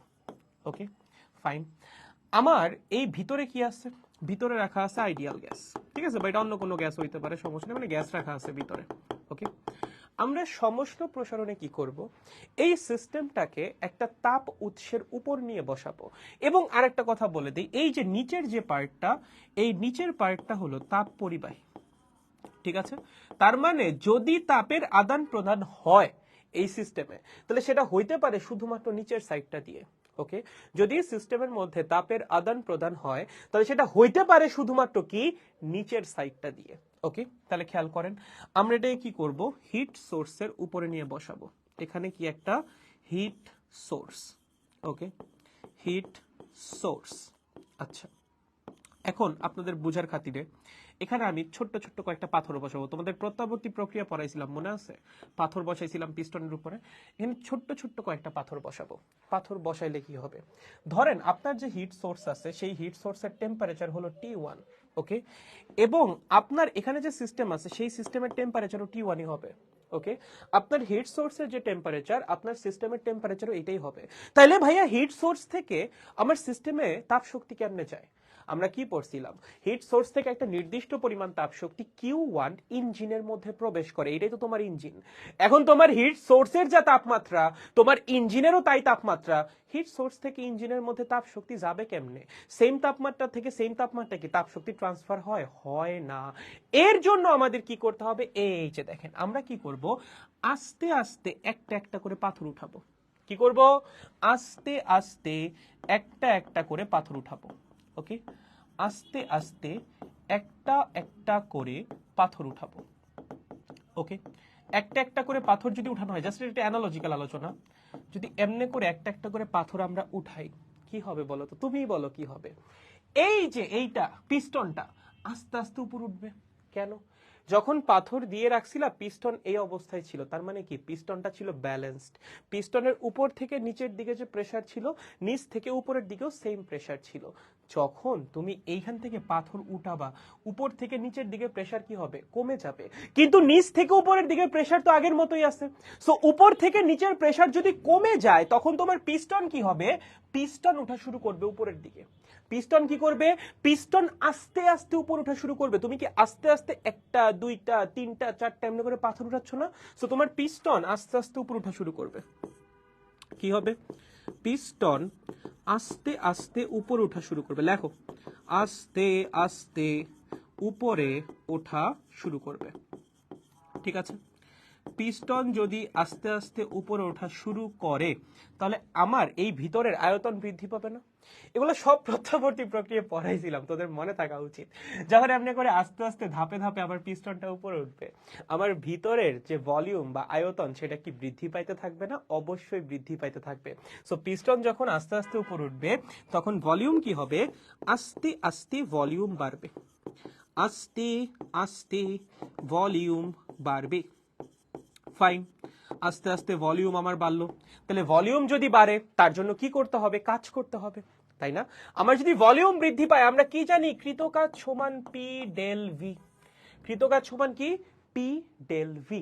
তার মানে আমার এখানে কাজ করতে হবে ভলিউম যদি বাড়তে চায়। কাজ কেমনে করবা? তাপগতিবিদ্যার প্রথম সূত্র কি বলে, del Q is equals to del U plus del W, তাই না? এটা হলো তাপগতিবিদ্যার প্রথম সূত্র। এটা কি প্রক্রিয়া, সমষ্ণ প্রসারণ। সমষ্ণ প্রক্রিয়ায় ডেল ইউ এর মান কত হয়, শূন্য। সমষ্ণ প্রক্রিয়া ডেল ইউ এর মান কত হয়, শূন্য। তার মানে সমষ্ণ প্রক্রিয়ার ক্ষেত্রে del Q is equals to del W. তাহলে এই যে তুমি পিস্টন উঠায়া সিস্টেমকে প্রসারিত করবা, তার জন্য যে কাজটা করা লাগবে, কাজ করবা কেমনে, তাপ শক্তি ব্যবহার করে। তাপ শক্তি পাবা কই থেকে, হিট সোর্স থেকে গ্রহণ করবা। এই যে তখন হলো তাপ শক্তিটা গৃহীত হবে। কথা বুঝছো? ওই মোমেন্টে কি হবে, তাপ শক্তি গৃহীত হবে। একবার জাস্ট তুমি কাজটা করা শুরু করে দিবা, তাপ শক্তি গৃহীত হবে, পিস্টন ধীরে ধীরে ধীরে ধীরে উপরে উঠতে থাকবে, মানে সিস্টেমটা আস্তে আস্তে আস্তে আস্তে ধাপে ধাপে প্রসারিত হবে। ওকে, এবং এইটাই হলো কি আমাদের সিস্টেমের সমষ্ণ প্রসারণ। এখানে কিন্তু সিস্টেমের টেম্পারেচার চেঞ্জ হবে না, T1 আগেও ছিল, পরেও T1 থাকবে, মানে পুরো প্রসেসেই সিস্টেমের টেম্পারেচার থাকবে T1। ওকে, পুরো প্রসেসেই সিস্টেমের টেম্পারেচার থাকবে কি T1। পুরো প্রসেসেই সিস্টেমের টেম্পারেচার T1। ওকে, টেম্পারেচার T1। বুঝতে পারছো? একদম সহজ জিনিস, আবার বুঝাচ্ছি। এখান থেকে আস্তে আস্তে একটা একটা করে পাথর উঠাবো। আমরা কি করব? আস্তে আস্তে একটা একটা করে পাথর উঠাবো। পিস্টন আমাদের আস্তে আস্তে উপরে উঠবে। পিস্টন যদি আস্তে আস্তে উপরে উঠে, আমার সিস্টেমের ভলিউম বাড়বে না? আস্তে আস্তে ভলিউম বাড়বে। এখন আস্তে আস্তে কেন করতেছি? কারণ ভাই এটা সমষ্ণ প্রক্রিয়া। সমষ্ণ প্রক্রিয়া কি দ্রুত সংঘটিত হয় না? সমষ্ণ প্রক্রিয়া খুবই ধীরে ধীরে সংঘটিত হয়, এর জন্যই আস্তে আস্তে করা হচ্ছে। সো আস্তে আস্তে ভলিউমটা বাড়বে। ভলিউম বাড়ার জন্য কাজ করতে হবে। সেই কাজটা কেমনে করবা? সমষ্ণ প্রক্রিয়া তো, তাই না? সো অভ্যন্তরীণ শক্তির পরিবর্তন শূন্য। তাহলে তাপগতিবিদ্যার প্রথম সূত্র দাঁড়াচ্ছে del Q is equals to del W. তার মানে ডেল কিউ তোমার গ্রহণ করতে হবে বা তাপ শক্তি গ্রহণ করতে হবে, দেন সেটাকে ব্যবহার করে কাজ করতে হবে। তাপ শক্তিটা গ্রহণ হবে কোন জায়গা থেকে? হিট সোর্স তো আছে। এই হিট সোর্স থেকে ইঞ্জিন কি করবে? তাপ শক্তি গ্রহণ করবে, দেন সেটা ব্যবহার করে ইঞ্জিন কাজ করবে। বুঝতে পারছো? তাহলে এখানে দেখো আমার পুরো প্রক্রিয়ায় সিস্টেমের টেম্পারেচারে কোনো চেঞ্জ আসবে না, কিন্তু সিস্টেমের প্রেসার এবং আয়তন চেঞ্জ হবে। সিস্টেমের প্রেসার এবং ভলিউম চেঞ্জ হবে। প্রেসার এন্ড ভলিউম চেঞ্জ হবে। ওকে, এটা ভাইয়া আপনি কেমনে বুঝলেন? তুমি একবার নরমালি চিন্তা করো, যখন পিস্টন উপর উঠতেছে ভলিউম তো বাড়তেছে, পিস্টন যখন উপর উঠতেছে ভলিউম কি বাড়তেছে না? এবং এটা কি প্রক্রিয়া? সমষ্ণ প্রক্রিয়া, মানে টেম্পারেচার কনস্ট্যান্ট। ভাই টেম্পারেচার যদি কনস্ট্যান্ট থাকে, আদর্শ গ্যাস কার সূত্র মেনে চলে? বয়েলের সূত্র মেনে চলে। বয়েলের সূত্র কি বলে? P is inversely proportional to V। তাহলে যখন তোমার ভলিউম বাড়বে, প্রেসার কি হবে? প্রেসার উইল ফল অফ, মানে প্রেসার কমে যাবে। বুঝতে পারছো? এর জন্য এই প্রক্রিয়ায় প্রেসার এবং ভলিউম চেঞ্জ হবে, বাট টেম্পারেচারে কোনো চেঞ্জ আসবে না। বুঝছেন? এখন এটা যদি গ্রাফ আঁকতে বলে, ভাই সমষ্ণ প্রক্রিয়ার গ্রাফ, সমষ্ণ প্রসারণের গ্রাফ আঁকা কোনো ব্যাপার? দেখো, এই হলো পি, এই হলো ভি। ধরো তোমার সিস্টেম প্রথমে ছিল এ অবস্থায়। কোন অবস্থায় ছিল? এ অবস্থায়। পরবর্তীতে আসছে বি অবস্থায়। গ্রাফ কেমন হবে? সমষ্ণ প্রক্রিয়ার গ্রাফ যেরকম হয় সেরকম, আয়তাকার অধিবৃত্তের মতো। যখন এই অবস্থায় ছিল তখন প্রেসার ছিল P1, ভলিউম ছিল V1, টেম্পারেচার ছিল T1। ঠিক আছে? যখন বি অবস্থায় আসছে তখন প্রেসার চেঞ্জ হয়ে গেছে, কমে গেছে, কমে হইছে P2। ঠিক আছে? ভলিউম কি বেড়ে গেছে। এই যে দেখো, এ পয়েন্টের ভলিউম এখানে, বি পয়েন্টের ভলিউম এখানে, ভলিউম কি বাড়ছে না? ভলিউম তো অবশ্যই বাড়ছে। ঠিক আছে? তাহলে সেই নতুন ভলিউম হবে V2। এবং দেখো প্রেসারটা কমছে। এ পয়েন্টে প্রেসার ছিল এখানে, বি পয়েন্টে প্রেসার কোথায়? এখানে। এটা হলো P1, এটা হলো P2, এটা হলো V1, এটা হলো V2। ঠিক আছে? কিন্তু টেম্পারেচার কি T2 হবে? না, টেম্পারেচার কিন্তু চেঞ্জ হবে না। তুমি যখন এ থেকে বিতে গেছো, ভাই সমষ্ণ প্রক্রিয়া, সমষ্ণ প্রক্রিয়া টেম্পারেচার চেঞ্জ হয় নাকি? চেঞ্জ হয় না। তার মানে বিতে আসার পরেও টেম্পারেচার থাকবে T1। ঠিক আছে? সমষ্ণ প্রক্রিয়া না, সমষ্ণ প্রক্রিয়া তো টেম্পারেচার চেঞ্জ হয় না। সো শুরুতেও টেম্পারেচার ছিল T1, এই প্রক্রিয়া শেষ হওয়ার পরেও, বি অবস্থায় যাওয়ার পরেও সিস্টেমের টেম্পারেচার কি থাকবে? T1ই থাকবে। ওকে, সো এটা হলো ইঞ্জিনের পুরা চক্রের প্রথম প্রক্রিয়াটা। দেখো বুঝছো কিনা? এটা হলো জাস্ট প্রথম প্রক্রিয়া। দেখো কিছুটা আইডিয়া আসছে রে। দেখতো, দেখো দেখো দেখো। হু, প্রেসার কমবে ভাইয়া। P is inversely proportional to V না? ভি যখন বাড়ে তখন কি প্রেসার কমে। পিস্টন যখন উপর উঠতেছে, ভিতরে আয়তন বাড়তেছে না? আয়তন বাড়তেছে। আয়তন বাড়লে প্রেসার কমে যাবে। ঠিক আছে? ওকে। হ্যাঁ, আমি তো কিছুই বুঝতে পারি না। কি বুঝো নাই? জোস, ঠিক আছে। অনলি অ্যাডিয়াবেটিক প্রসেসে টেম্পারেচার চেঞ্জ হয় না? না, সমস্ত প্রক্রিয়া বাদে যে কোনো প্রক্রিয়াতেই টেম্পারেচার চেঞ্জ হয়। ক্লিয়ার ভাইয়া? ওকে, ক্লিয়ার। ওকে, এখানে হলো শুধুমাত্র অ্যাডিয়াবেটিক বা রুদ্ধতাপীয় প্রক্রিয়া টেম্পারেচার চেঞ্জ হবে। এইটার পারপাসে বললে বা এইটার জন্য বললে ঠিক আছে, বাট জেনারেলি যদি বলো বা জেনারেলাইজড ভাবে যদি বলো, তাহলে হলো সমস্ত প্রক্রিয়া বাদে অন্য যে কোনো তাপগতীয় প্রক্রিয়া টেম্পারেচার চেঞ্জ হবে। ওকে, ক্লিয়ার ভাইয়া? ওকে, ঠিক আছে, ঠিক আছে, ঠিক আছে। হু হইছে ভাই। আরে তোরা বিয়ে করবি তো আমি কি করব ভাই, আমারই সেখানে বলছিস বিয়ে করবো, আমি পড়াচ্ছি ইঞ্জিন। এই ইঞ্জিনের সাথে বিয়ার কোনো সম্পর্ক আছে? তুই কি ইঞ্জিন নিয়ে বিয়ে করতে যাবি? না, তাহলে ইঞ্জিন পড়তেছিস, এর মধ্যে বিয়ার কথা কই থেকে আসে? আমি বোর্ডের মধ্যে কোথাও লিখছি এখানে বিয়ে হচ্ছে বা something like that, then why man why? কেন আমার মতো এরকম একটা কি বলে এরকম 16 বছর বয়সী যুবকের মনে নাড়া দিচ্ছ? চলো 2 নাম্বারটা এটা ছিল 1 number. Okay, now come to the point number 2। Okay, সমষ্ণ প্রসারণের পর কি হবে? সমষ্ণ প্রসারণটা কমপ্লিট হওয়ার পর আমরা এই সিস্টেম বা ইঞ্জিনের উপর রুদ্ধতাপীয় প্রসারণ চালাবো। ঠিক আছে, এখন আমরা কি করব? রুদ্ধতাপীয় প্রসারণ চালাবো। খেয়াল করো, রুদ্ধতাপীয় প্রসারণ। ওকে, তার মানে এখন আবার চালাইতে হবে একটা রুদ্ধতাপীয় প্রক্রিয়া। মাথায় রাখতে হবে কি রুদ্ধতাপীয় প্রক্রিয়া কিভাবে সংঘটিত হয়? খুবই দ্রুত সংঘটিত হয়। ঠিক আছে, কিভাবে সংঘটিত হয়? খুবই দ্রুত সংঘটিত হয়। তাহলে দেখো, এই হলো আমাদের ইঞ্জিনটা। কই গেল? আবার রাখতে হবে, আকো একটু সমস্যা নেই। একটা আবার ভালো মতো শিখে নে, জীবনে ভুলবি না, বিশ্বাস কর। আমি বললাম আজকের ক্লাসটা একটা আবার ভালো মতো কর প্লিজ, মনোযোগ দিয়ে। জীবনে ইঞ্জিন ভুলবি না। ওকে, আচ্ছা এখানে আমার পিস্টন লাগানো আছে। কোথায়? এখানে। ফাইন, এখানে আমার পিস্টন লাগানো, নাইস। ওকে, এবং এটা একটা ঘর্ষণহীন পিস্টন, মাথায় রেখো। আচ্ছা, তার চারপাশ কি? চারপাশ হলো তাপ কুপরিবাহী দিয়ে ঘেরা, তাপ কুপরিবাহী দিয়ে ঘেরা, তাপ কুপরিবাহী দিয়ে ঘেরা। ওকে, আর নিচের সাইডটা ছিল শুধুমাত্র তাপ সুপরিবাহী, যেখান দিয়ে আমার হিট ট্রান্সফার হইতে পারতো। ঠিক আছে, আর এখানে আমার ভিতরে কি আছে? ভিতরে আছে আইডিয়াল গ্যাস। ফাইন, আর উপরে আমরা ওই যে পাথর রেখে দিছি, পাথর এখনো রয়ে গেছে। ঠিক আছে, পাথর এমনি করে রেখেছি, এটা জাস্ট অ্যানালজির জন্য, তোমাদের বোঝার সুবিধার খাতিরে, বুঝতে সুবিধা হয় এটা দিয়ে করলে। এখন একটু আগে আমরা এটাকে কার উপরে এনে বসাইছিলাম? তাপ উৎসের উপর এনে, তাই না? এইবার আমরা ইঞ্জিনটাকে এনে বসাবো একটা তাপ কুপরিবাহীর উপর। ঠিক আছে, কিসের উপর এনে বসাবো? একটা তাপ কুপরিবাহী।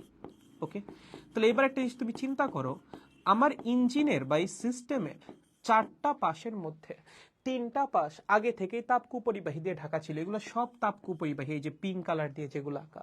তার মানে বাম সাইড তাপ কুপরিবাহী দিয়ে ঘেরা, ডান সাইড তাপ কুপরিবাহী দিয়ে ঘেরা, উপরের সাইডে ছিল তাপ কুপরিবাহী দিয়ে ঘেরা। এইবার নিচের সাইডটাকেও আমরা তাপ কুপরিবাহী দিয়ে আটকাই দিছি। তাহলে এবার তুমি নিজেই বলো, এই সিস্টেম বাইরের সাথে বা বাইরের পরিবেশের সাথে তাপ শক্তি আদান প্রদান করার কোনো সুযোগ পাবে? ওর চারপাশেই তো তাপ কুপরিবাহী, ও তাপ শক্তি বাইরে পাসও করতে পারবে না, বাইরে থেকে তাপ শক্তি ও গ্রহণও করতে পারবে না। তার মানে এখানে তাপ শক্তির কোনো আদান প্রদান সম্ভব না। এখানে কি না? তাপ শক্তির কোনো আদান প্রদান সম্ভব না। ঠিক আছে, আদান প্রদান সম্ভব নয়। তাহলে এই ক্ষেত্রে ডেল কিউ এর মান কত হবে? ডেল কিউ এর মান হবে 0। ঠিক আছে, যেহেতু কোনো তাপ শক্তির আদান প্রদান হচ্ছে না, তাহলে ডেল কিউ এর মান কত হবে? আদান প্রদান কিউ তাপ শক্তির পরিমাণ কত হবে? 0। ফাইন, গেল। এবার আমরা যেটা করব, এই পাথরগুলোকে খুব তাড়াতাড়ি উপর উঠাবো। কি করব? খুব দ্রুত পাথর উপর উঠাবো, খুব দ্রুত পাথর উঠাবো। ওকে, খুব দ্রুত পাথর উঠালে কি হবে? দেখো, আমার পিস্টন এই অবস্থায় কেন ব্যালেন্সড ছিল? কারণ আমার এখানের নিচের দিকের প্রেসার আর উপরের দিকের প্রেসার সমান ছিল, তার জন্যও ব্যালেন্সড ছিল। তুমি বলতে পারো ভাই উপর দিক থেকে কি প্রেসার? এই যে পাথরগুলো রেখে দিছো, পাথরগুলোর একটা ওজন আছে না? আছে, তার জন্য তারা এখানে বল প্রয়োগ করবে, বল প্রয়োগ করলে সেখানে প্রেসার ক্রিয়েট হবে। ওটা হলো উপর থেকে নিচের দিকের প্রেসার। আর নিচ থেকে উপরের দিকে কি প্রেসার? এই যেখানে আইডিয়াল গ্যাস আছে, আইডিয়াল গ্যাস কি করে? ছোটাছুটি করে। ছোটাছুটি করার সময় কি করবে? এই পিস্টনের গায়ে বল প্রয়োগ করবে, এবং যদি উপরের দিকে বল প্রয়োগ করে তাহলে অবশ্যই তারাও উপরের দিকে একটা প্রেসার ক্রিয়েট করবে। সো যখন উপরের দিকে প্রেসার এবং নিচের দিকে প্রেসার সমান থাকে, তখন পিস্টনটা এরকম ব্যালেন্সড অবস্থায় থাকে। এখন যদি আমি সাডেনলি উপর থেকে পাথর খুব দ্রুত উঠানো শুরু করি, তাহলে উপর দিকের প্রেসার বা উপর থেকে নিচের দিকে যে প্রেসারটা ছিল সেটা কি সাডেনলি ফল করবে না? একদম সাডেনলি ফল করবে। কথা বুঝতে পারতেছো? আমি যদি হঠাৎ করে ধূপধাপ এখান থেকে পাথর উঠানো শুরু করি, তাহলে উপর থেকে নিচের দিকে যে প্রেসারটা ছিল পিস্টনের উপর, সেটা কি ফল করবে না? অবশ্যই ফল করবে। যদি ফল করে তাহলে কি হবে? উপর থেকে নিচের দিকের প্রেসার কমে গেছে, নিচ থেকে উপরের দিকের প্রেসার বেড়ে যাবে। তখন তোমার পিস্টন কি করবে? পিস্টন খুব দ্রুত উপরে উঠবে, পিস্টন খুব দ্রুত উপরে উঠবে। বুঝতে পেরেছো? খুব দ্রুত উপরে উঠবে। দেখেন দেখেন, দেখেন এই লাইনটা বুঝেন যে আমি যখন খুব দ্রুত পাথর উপরে উঠাবো তখন নিচের দিকের প্রেসার, আমি এগুলো লিখে দিই, হ্যাঁ, তাহলে তোমাদের জন্য সুবিধা হবে। উপরের দিকের প্রেসার হঠাৎ করে বেড়ে যাবে। উপরের দিকের প্রেসার যেটা, সেটা কি হবে, গ্রেটার দ্যান হবে নিচের দিকের প্রেসার। ওকে, এটা কেমনে হবে, হঠাৎ করে, কারণ আমি হঠাৎ করে অনেকগুলা পাথর তুলে নিছি। আমি কি করছি, হঠাৎ করে অনেকগুলা পাথর তুলে নিছি। অনেকগুলা পাথর তুলে নিলে হঠাৎ করে নিচের দিকে যে প্রেসারটা ছিল সেটা কমে যাবে, আর উপরের দিকে যে প্রেসারটা ছিল সেটা বেড়ে যাবে। তাহলে কি হবে তখন, তখন হঠাৎ করে আমাদের পিস্টন যে আছে সে উপরের দিকে ওঠা শুরু করবে। তাহলে পিস্টন যখন উপরের দিকে উঠবে তখন কি আমার সিস্টেমের আয়তন বাড়বে না, সিস্টেমের আয়তন বাড়বে। সিস্টেমের আয়তন বাড়া মানে কি, মানে সিস্টেম প্রসারিত হয়েছে। তার মানে এবার হঠাৎ করে সিস্টেম প্রসারিত হবে। কি হবে, হঠাৎ করে সিস্টেম প্রসারিত হবে। হঠাৎ করে সিস্টেম প্রসারিত। এই হঠাৎ করে যেসব প্রক্রিয়া হয় সেগুলোরে কি বলে, রুদ্ধতাপীয় প্রক্রিয়া বলে। এবং এখানে কি হয়েছে, সংকোচন না প্রসারণ, সিস্টেম প্রসারিত হয়েছে। এর জন্য এই প্রক্রিয়াটার নাম হলো রুদ্ধতাপীয় প্রসারণ। ঠিক আছে, এর জন্য এটার নাম কি, রুদ্ধতাপীয় প্রসারণ। ফাইন। এখন রুদ্ধতাপীয় প্রক্রিয়ায় তো সবকিছুই চেঞ্জ হয়, প্রেসারও চেঞ্জ হয়, ভলিউমও চেঞ্জ হয়।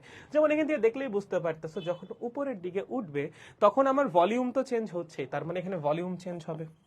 ওকে, ভলিউম বা আয়তন চেঞ্জ হবে। ওকে, এবং সেটা কি হবে, সেটা বৃদ্ধি পাবে বা চেঞ্জ হবে, লিখে রাখো। ঠিক আছে, যখন আমার এই পিস্টন উপরের দিকে উঠবে ভলিউম অবশ্যই চেঞ্জ হবে, তার সাথে সাথে প্রেসারও চেঞ্জ হবে। কি হবে, প্রেসার চেঞ্জ হবে। কেমনে বুঝলেন ভাইয়া প্রেসার চেঞ্জ হবে, প্রেসার কমে যাবে এটা বুঝাও যায়। ভলিউম তো বেড়ে যাবে, প্রেসার কমে যাবে, কেন কমে যাবে এটা বুঝাও যায়। দেখো তুমি চিন্তা করো, আমার উপর থেকে নিচের দিকে প্রেসার কম, ধরো আমি তোমাকে বুঝাই, হ্যাঁ, এগুলো আসলে কি, মানে ম্যাথ দিয়ে তুমি এগুলো সব করতে পারবা, ম্যাথ দিয়ে সব বের করতে পারবা, বাট এই যে থিঙ্কিং এর যে পাওয়ারটা, যে হ্যাঁ আমি চিন্তা করে বের করতে পারি এখানে কি হচ্ছে না হচ্ছে, ম্যাথ করে না, হ্যাঁ, সেটা আমার কাছে মনে হয় বেশি important. For me that's important. Okay, so তোমার জন্য ইম্পর্টেন্ট হলে একটু বোঝার চেষ্টা করো। ধরো এখানে একটা পিস্টন আছে, ঠিক আছে, পিস্টন থেকে নিচের দিকে প্রেসার ছিল 10 এটিএম এবং নিচ থেকে উপরের দিকেও প্রেসার ছিল 10 এটিএম। পিস্টন কি অবস্থা থাকবে, ব্যালেন্সড। যখন এই উপর থেকে তুমি কয়েকটা পাথর খুব দ্রুত সরাই নিবা, ওই উপর থেকে নিচের দিকের যে প্রেসারটা, ওই 10 এটিএমটা সেটা কি হবে, কমে যাবে। ধরো সেটা সাডেনলি কমে 7 এটিএম হইছে। কি হইছে, 7 এটিএম হইছে। তার মানে কি, উপরের দিকে প্রেসার বেশি। উপরের দিকে প্রেসার বেশি হওয়ার কারণে আপনার পিস্টন কি করবে, এইভাবে উপরে ওঠা শুরু করবে। কতক্ষণ পর্যন্ত উপর উঠবে, যতক্ষণ না উপর থেকে নিচের দিকের প্রেসার আর নিচ থেকে উপরের দিকের প্রেসার সমান হয়। এখন উপর থেকে নিচের দিকের প্রেসার তো 7 এটিএম হয়েই আছে, তার মানে ভিতরের যে প্রেসারটা ছিল নিচ থেকে উপরের প্রেসার, সেটা ফল করবে। ফল করে যখন 7 এটিএম হবে তখন আমার পিস্টনের প্রসারণ বন্ধ হবে। তার মানে কিছুক্ষণ পর আমার পিস্টন উপর উঠবে, উপর উঠার পর দেখা যাবে আমার উপর থেকে নিচে প্রেসার তো 7 এটিএমই আছে এবং নিচ থেকে উপরে প্রেসারও হয়ে গেছে 7 এটিএম। তখন তোমার পিস্টনটা ওই অবস্থায় থাকবে, মানে তোমার রুদ্ধতাপীয় প্রসারণ শেষ। তাহলে রুদ্ধতাপীয় প্রসারণ যখন শেষ হইলো, তোমার সিস্টেমের আয়তন বাড়লো, একই সাথে প্রেসার কি হইলো, ফল করলো। সো প্রেসার কি হবে, চেঞ্জ হবে। ওকে, এখন কথা হলো ভাইয়া টেম্পারেচার কি হবে, টেম্পারেচার কি চেঞ্জ হবে নাকি হবে না? চেঞ্জ হইলেও টেম্পারেচার কি হ্রাস পাবে নাকি বৃদ্ধি পাবে? টেম্পারেচার হ্রাস পাবে। কেমনে বুঝলেন ভাইয়া? দেখো এটা কি প্রক্রিয়া, রুদ্ধতাপীয় প্রক্রিয়া। রুদ্ধতাপীয় প্রক্রিয়ায় আমার তাপ শক্তির আদান প্রদান কত, শূন্য। যদি তাপ শক্তির আদান প্রদান শূন্য হয় তাহলে তাপগতিবিদ্যার প্রথম সূত্র কেমন হবে? তাপগতিবিদ্যার প্রথম সূত্র হবে del U plus del W সমান 0। তার মানে ডেল ইউ হবে মাইনাস ডেল ডাব্লিউ, তাই না? রুদ্ধতাপীয় প্রক্রিয়ার জন্য কি এইটাই তাপগতিবিদ্যার প্রথম সূত্র। এখন সিস্টেম যখন প্রসারিত হইছে সেখানে তো অবশ্যই কাজ করা লাগছে, কাজ না করলে তো আমার সিস্টেম প্রসারিত হইতে পারবে না, তাই না? আমাদের কৃতকাজের ফর্মুলা কি ছিল, পি ডেল ভি। সিস্টেম প্রসারিত হইছে মানে সিস্টেমের আয়তন বাড়ছে, তাহলে সেখানে অবশ্যই কাজ হইছে। কাজ না হইলে সিস্টেম তোমার প্রসারিতই হইতো না। এখন যখন প্রথম কেসটা নিয়ে আমরা পড়াশোনা করতেছিলাম বা প্রথম প্রসেসটা নিয়ে পড়াশোনা করতেছিলাম, তখন কাজ করার জন্য যে শক্তি দরকার সেটার সাপ্লাই ছিল। ওকে, যেমন যেখানে এখানে কাজ করার জন্য যে শক্তি দরকার সেটা সাপ্লাই ছিল, হিট এনার্জি ছিল আমাদের কাছে, সেই হিট এনার্জি নিয়ে আমার সিস্টেম কাজ করতেছিল। বাট এইবার সে কি কোনো হিট এনার্জি নিতে পারতেছে, দিতে পারতেছে না। তাহলে এই যে সে কাজটা করবে, সেই কাজটা কেমনে করবে, নিজের অভ্যন্তরীণ শক্তি ব্যবহার করে করবে। তার মানে এখানে যে কাজটা হবে সেই কাজটা ইঞ্জিন কেমনে করবে, নিজের অভ্যন্তরীণ শক্তি ব্যবহার করে। ইঞ্জিন নিজের অভ্যন্তরীণ শক্তি ব্যবহার করে কাজ করবে। ঠিক আছে, ব্যবহার করে কাজ করবে। তাহলে ইঞ্জিন যদি নিজের অভ্যন্তরীণ শক্তি ব্যবহার করে, ইঞ্জিনের অভ্যন্তরীণ শক্তি কি বৃদ্ধি পাবে নাকি হ্রাস পাবে? অবশ্যই হ্রাস পাবে। ইঞ্জিনের কাছে 100 জুল অভ্যন্তরীণ শক্তি ছিল, তার 30 জুল কাজ করা দরকার, সে কি করবে? ওখান থেকে 30 জুল শক্তি দিয়ে ওই কাজটা করাবে। তাহলে ইঞ্জিনের অভ্যন্তরীণ শক্তি এখন কত হবে? 70 জুল। তার মানে যখন ইঞ্জিন নিজের শক্তি বা নিজের অভ্যন্তরীণ শক্তি ব্যবহার করে কাজ করতেছে, তখন ইঞ্জিনের অভ্যন্তরীণ শক্তি কি হবে? হ্রাস পাবে। তার মানে ডেল ইউ হবে নেগেটিভ। ওকে, অভ্যন্তরীণ শক্তি যদি হ্রাস পায়, তাপমাত্রা কি হবে ভাই? অভ্যন্তরীণ শক্তির পরিবর্তন কমপ্লিটলি নির্ভর করে তাপমাত্রার পরিবর্তনের উপর। সো অভ্যন্তরীণ শক্তি যখন হ্রাস পাবে, তখন টেম্পারেচারও কি হবে? টেম্পারেচারও কমে যাবে বা চেঞ্জ হবে। ঠিক আছে, এই হলো পুরা রুদ্ধতাপীয় প্রক্রিয়া। ওকে, এটাই আমাদের পুরা কি রুদ্ধতাপীয় প্রক্রিয়া। এখন কথা হলো রুদ্ধতাপীয় প্রক্রিয়ার গ্রাফ কেমন হবে, এটাই হোক বুঝছো, এটা বুঝে দিলাম আমি। এটা গ্রাফ কেমন হবে দেখো, আমরা যদি একটু আঁকি একসাথে, আগেরটার সাথে যদি আঁকি, এই বরাবর ছিল পি, এই বরাবর ছিল কি ভি। ঠিক আছে, দেখ আমার প্রথম তাপগতীয় প্রক্রিয়াটা কেমন ছিল, এই ছিল আমার এ, হ্যাঁ, এই ছিল আমার বি। ওকে, আমরা এভাবে এ থেকে বিতে আসছিলাম, এটা ছিল আমাদের সমষ্ণ প্রসারণ।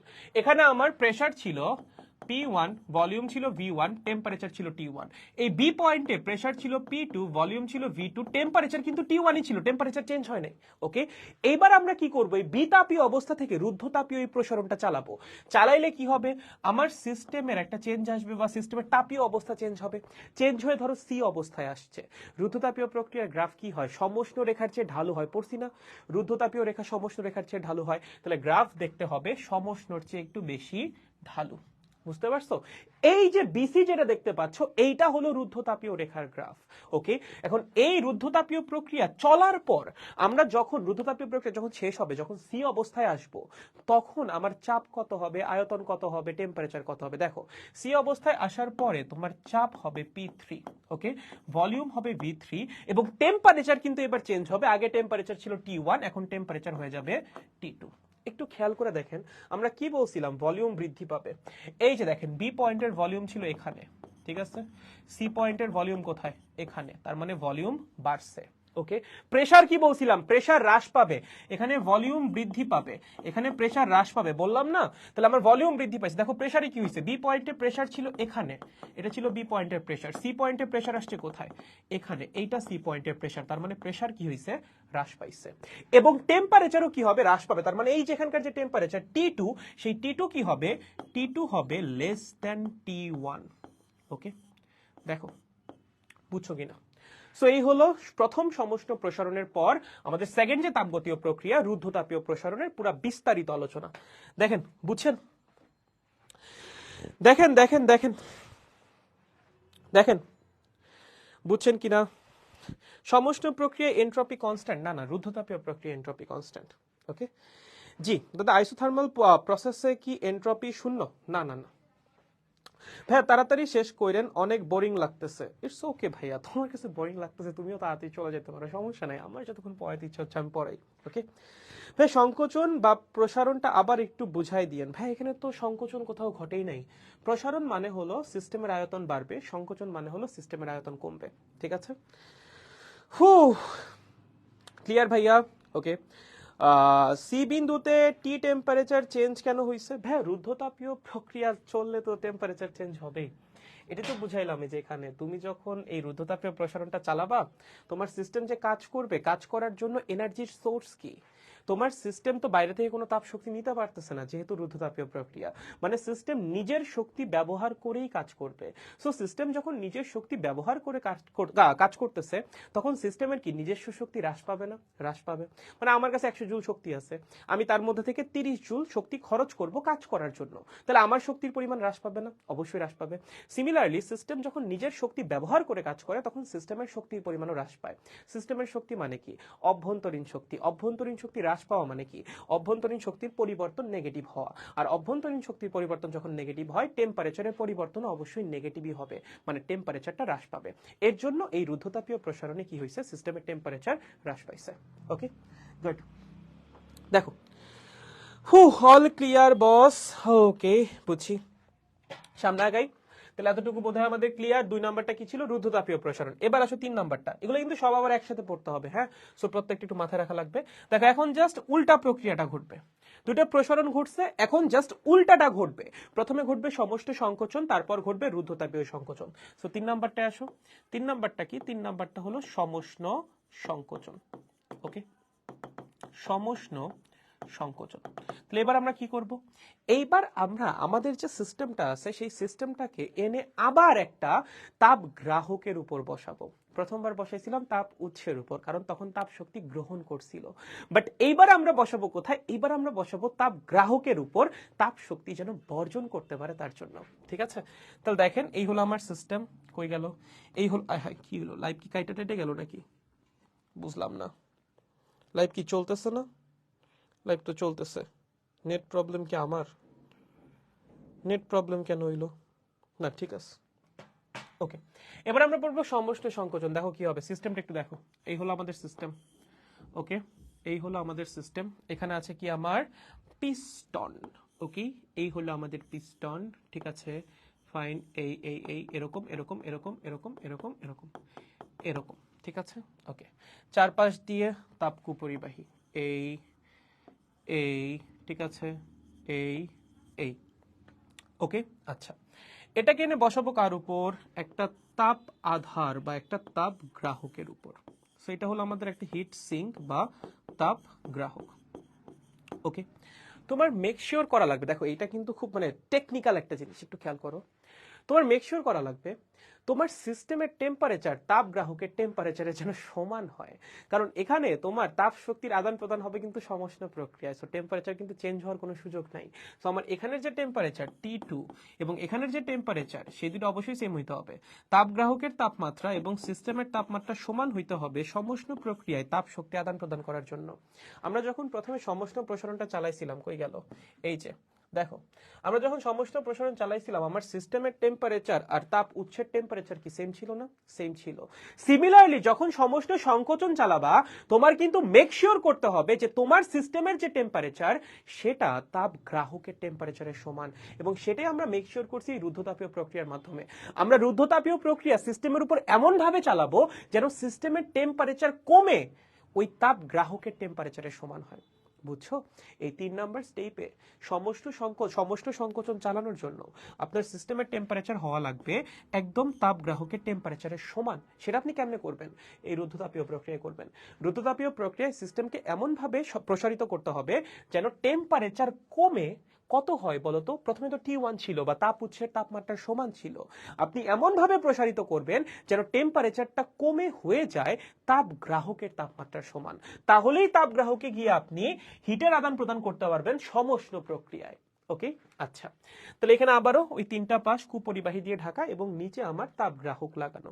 এখন আমরা কি করব? দেখো, আমরা তো এতক্ষণ ধরে পাথর উঠাইছি, পাথর উঠাইতে উঠাইতে এখন কি উপরে অল্প কিছু পাথর বাকি আছে, অল্প কিছু এরকম একটা দুইটা পাথর বাকি আছে। এখন আমরা কি করব? বাইরে থেকে এক্সট্রা পাথর ধীরে ধীরে অ্যাড করব। কি করব? বাইরে থেকে এক্সট্রা পাথর ধীরে ধীরে অ্যাড করব। ঠিক আছে, এক্সট্রা পাথর ধীরে ধীরে অ্যাড করব। সহজ, ধীরে ধীরে অ্যাড করব। ওকে, দেখো, যখন প্রথমে ব্যালেন্সড অবস্থায় ছিল তখন নিচ থেকে উপরে যা প্রেসার, উপর থেকে নিচেও তাই প্রেসার। যখন তুমি এভাবে ধীরে ধীরে একটা পাথর, দুইটা পাথর, তিনটা পাথর বসাবা, উপর থেকে নিচের দিকের প্রেসারটা বাড়বে না? উপর থেকে নিচে যে প্রেসারটা কাজ করতেছে সেটার মান কি বৃদ্ধি পাবে না? অবশ্যই বৃদ্ধি পাবে। ধরো এরকম চিন্তা করো, এই তোমার পিস্টন, উপর থেকে নিচে প্রেসার P1, নিচ থেকে উপরে প্রেসার P2। ওকে, এবং যখন ব্যালেন্সড অবস্থায় আছে তখন P1 আর P2 সমান। হ্যাঁ, যখন ব্যালেন্সড অবস্থায় মানে আমার পিস্টন নড়তেছে না তখন আমার P1 এবং P2 সমান। এখন আমরা কি করতেছি? বাইরে থেকে আস্তে আস্তে একটা একটা করে পাথর এনে বসাচ্ছি। যখন এই পাথরগুলো এনে বসাবো, ওদের ম্যাসের কারণে বা ওদের অ্যাপ্লাই করা ফোর্সের কারণে এই P1 এর মান মানে উপর থেকে নিচের দিকে যে প্রেসারটা কাজ করতেছে সেটার মান কি হবে? বৃদ্ধি পাবে। এই মান যখন বৃদ্ধি পাবে তখন কি হবে ভাইয়া? আমার পিস্টন নিচের দিকে নামা শুরু করবে। উপর থেকে নিচের দিকে যদি প্রেসার বেশি হয় তাহলে পিস্টন কি নিচের দিকে নামবে না? নিচের দিকে নামবে। তাহলে পিস্টন ধীরে ধীরে নিচে নামা শুরু করবে।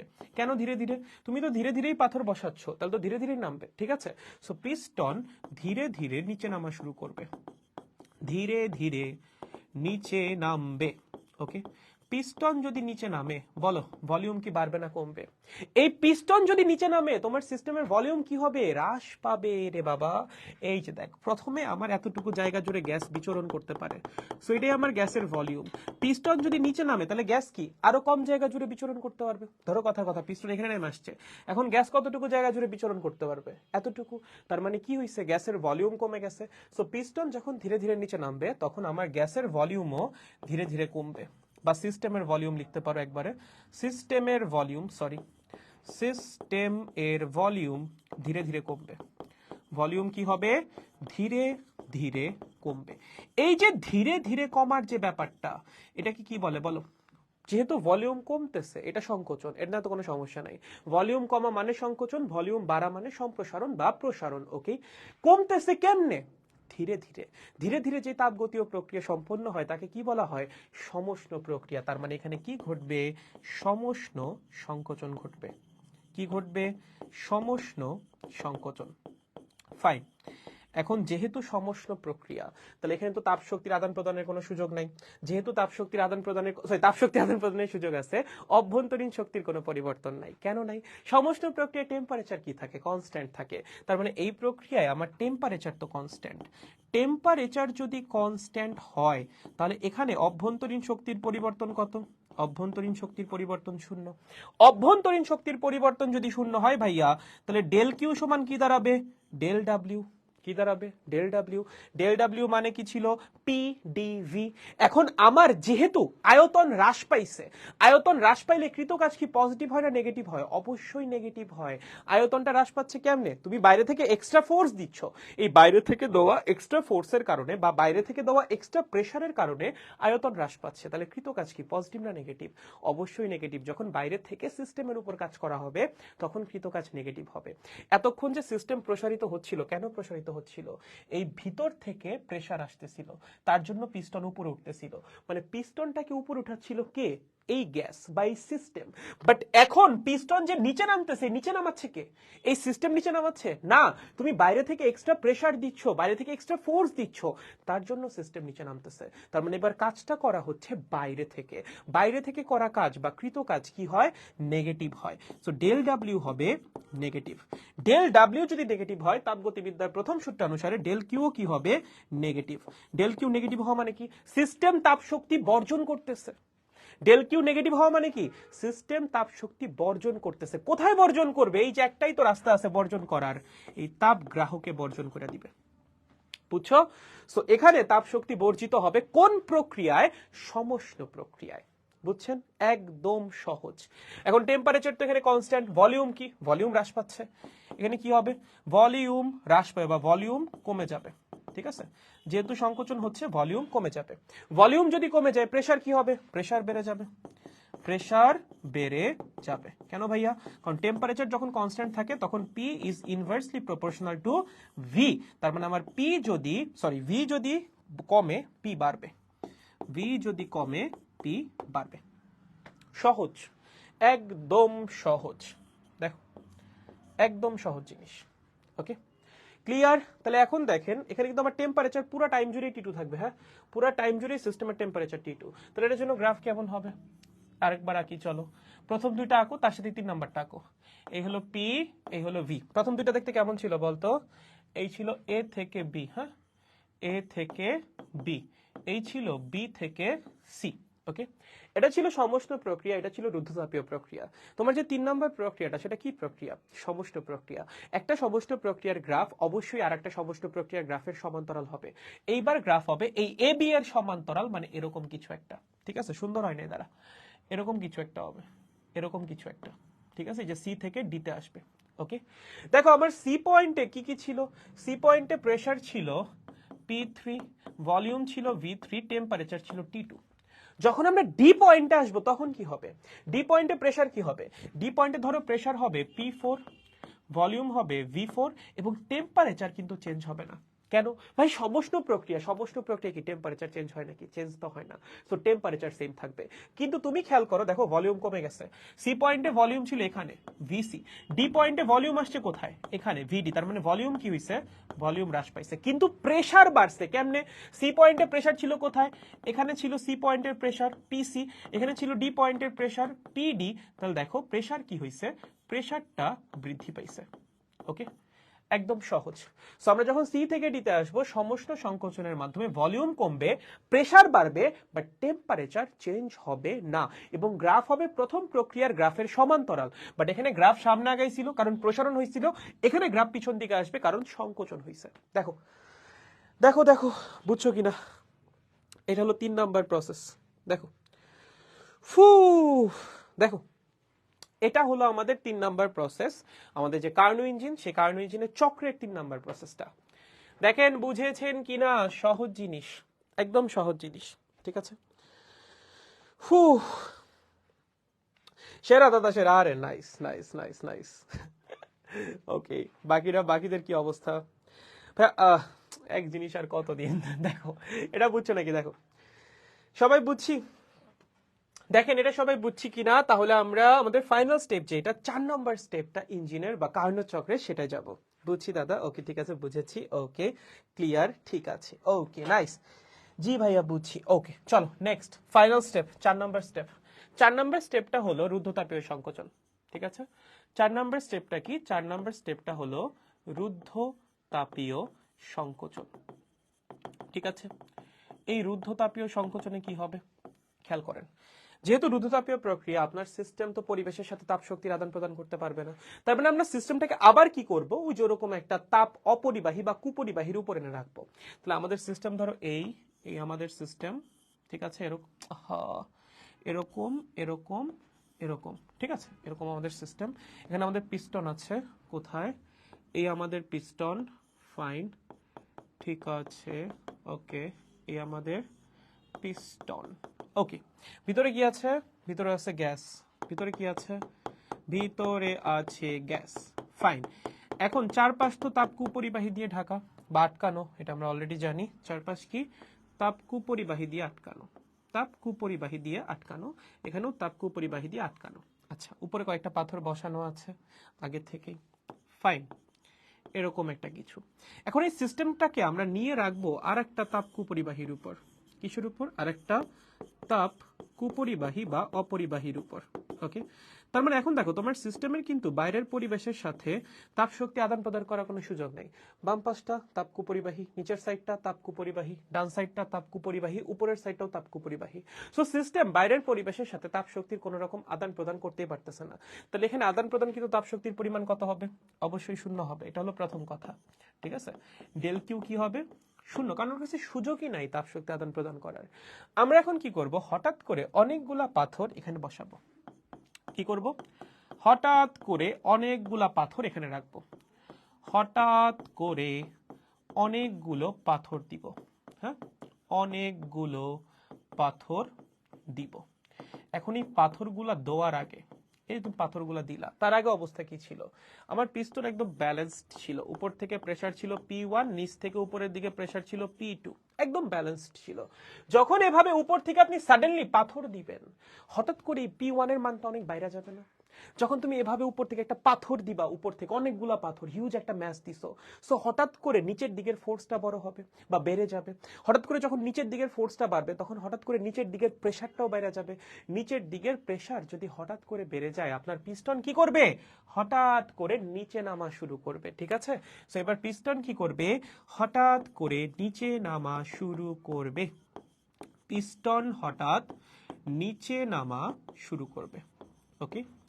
পিস্টন যদি হঠাৎ করে নিচে নামা শুরু করে, একটু চিন্তা করে দেখো তো, পিস্টন নিচে নামলে সংকোচন হচ্ছে কেন? কারণ পিস্টন নিচে নামলে আমার সিস্টেমের ভলিউম কমে যাচ্ছে, এন্ড সিস্টেমের ভলিউম কমে যাওয়া মানেই সংকোচন হচ্ছে। আর এই সংকোচনটা হচ্ছে কেমনে? হঠাৎ করে। হঠাৎ করে যে তাপগতীয় প্রক্রিয়াগুলো হয়, বা যে তাপগতীয় প্রক্রিয়া তাপ শক্তির কোনো আদান প্রদান হয় না, সেই তাপগতীয় প্রক্রিয়াকে কি বলা হয়? রুদ্ধতাপীয় প্রক্রিয়া। তার মানে এবার সংকোচন হবে, কিন্তু কোন প্রক্রিয়ায়? রুদ্ধতাপীয় প্রক্রিয়ায়, ওকে। রুদ্ধতাপীয় সংকোচন, ওকে, সহজ। এখন এই যে রুদ্ধতাপীয় সংকোচনটা হবে, এই রুদ্ধতাপীয় সংকোচন হওয়ার পর আমার সিস্টেমে কি কি চেঞ্জ আসবে? দেখো প্রথম কথা, আমার সিস্টেমের ভলিউম কমবে, ঠিক আছে, বোঝাই যাচ্ছে আমার পিস্টন নিচে নামতেছে, সো ভলিউম তো কমে যাবে। প্রেসার বাড়বে। কেন প্রেসার বাড়বে একবার চিন্তা করে দেখো, আগেরটার মতো ব্যাখ্যা করে। উপর থেকে নিচের দিকে যে প্রেসার পি ওয়ানটা বড় হয়ে গেছে। ধরো আমার পি2 এর মান ছিল 7 atm, ওকে, আমি প্রথমে পি1 এর মানও ছিল 7 atm, তার জন্য আমার পিস্টন ব্যালেন্স ছিল। বাট সাডেনলি যখন আমি উপর থেকে ভর অ্যাড করছি, তখন এই পি1 এর মান কত হয়ে গেছে? এই পি1 এর মান ধরো হয়ে গেছে 10 atm। কত হয়ে গেছে? কথার কথা 10 atm হয়ে গেছে। তার মানে উপর থেকে নিচে প্রেসার বেশি। কখন এই পিস্টন আবার ব্যালেন্সড হবে? কখন আবার ব্যালেন্সড হবে? যখন এই উপরের দিকের প্রেসার আর নিচের দিকের প্রেসার সমান হবে। দ্যাট মিন্স এই নিচের প্রেসারটা বৃদ্ধি পেয়ে কত হইতে হবে? 10 atm হইতে হবে। তার মানে এই প্রক্রিয়ায় প্রেসার কি হবে? ইনক্রিজ হবে। তার মানে প্রেসার এখানে বাড়বে।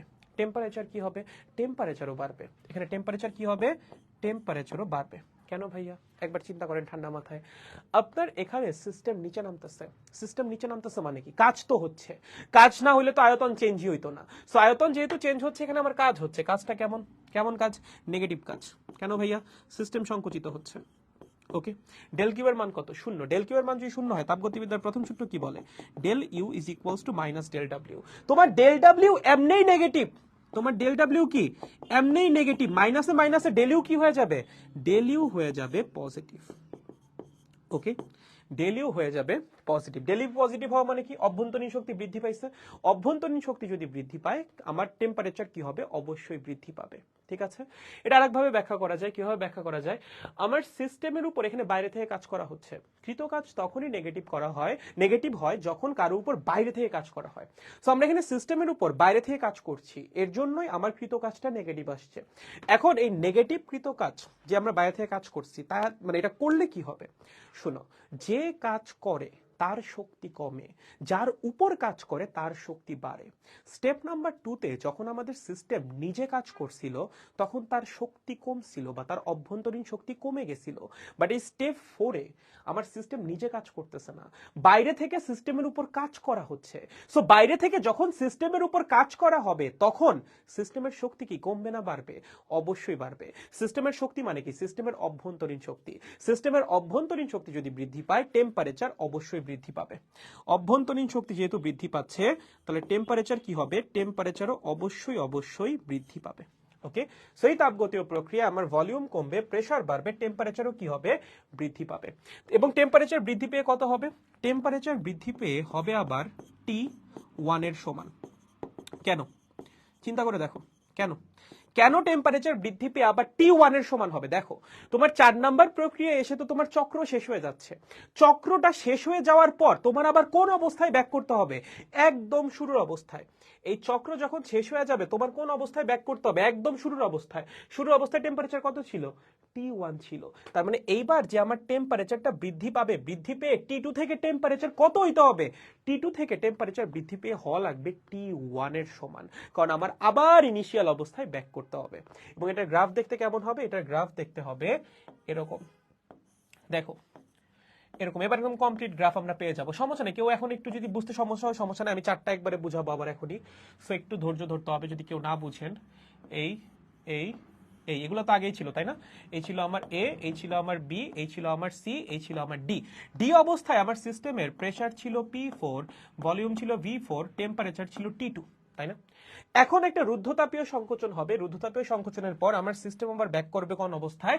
এই যে একদম আগের অবস্থায়। এরকম কিছু একটা ঘটবে। ঠিক আছে, দেখো আমার এখানে কি হচ্ছে? ভলিউমটা হ্রাস পাচ্ছে। ডি পয়েন্টে ভলিউম ছিল এখানে ভিডি, আমার এই পয়েন্টের ভলিউম চলে আসছে এখানে ভি এ। তার মানে ভলিউম কি হইছে? হ্রাস পাইছে। ঠিক আছে, প্রেসার কি হইছে? প্রেসার বৃদ্ধি পাইছে। ডি পয়েন্টে প্রেসার ছিল এখানে পিডি, আর এ পয়েন্টে প্রেসার চলে গেছে এখানে পিএ। দেখো প্রেসারটা কি হয়েছে? প্রেসারটা বৃদ্ধি পাইছে। এবং টেম্পারেচারটা অবশ্যই বৃদ্ধি পাইতে হবে। কেন? কারণ এ পয়েন্টে আমার P1 V1 T1 ছিল, তাই না? আমার T1 বড় না T2 বড়? অবশ্যই T1 বড়। মনে আছে T2 ছিল লেস দ্যান T1, কারণ রুদ্ধতাপীয় প্রসারণের পর সিস্টেমের টেম্পারেচারটা হ্রাস পাইছিল। সো আমার রুদ্ধতাপীয় সংকোচনের পর সিস্টেমের টেম্পারেচার আবার বৃদ্ধি পাওয়া লাগবে, বৃদ্ধি পেয়ে হওয়া লাগবে T1। কেন?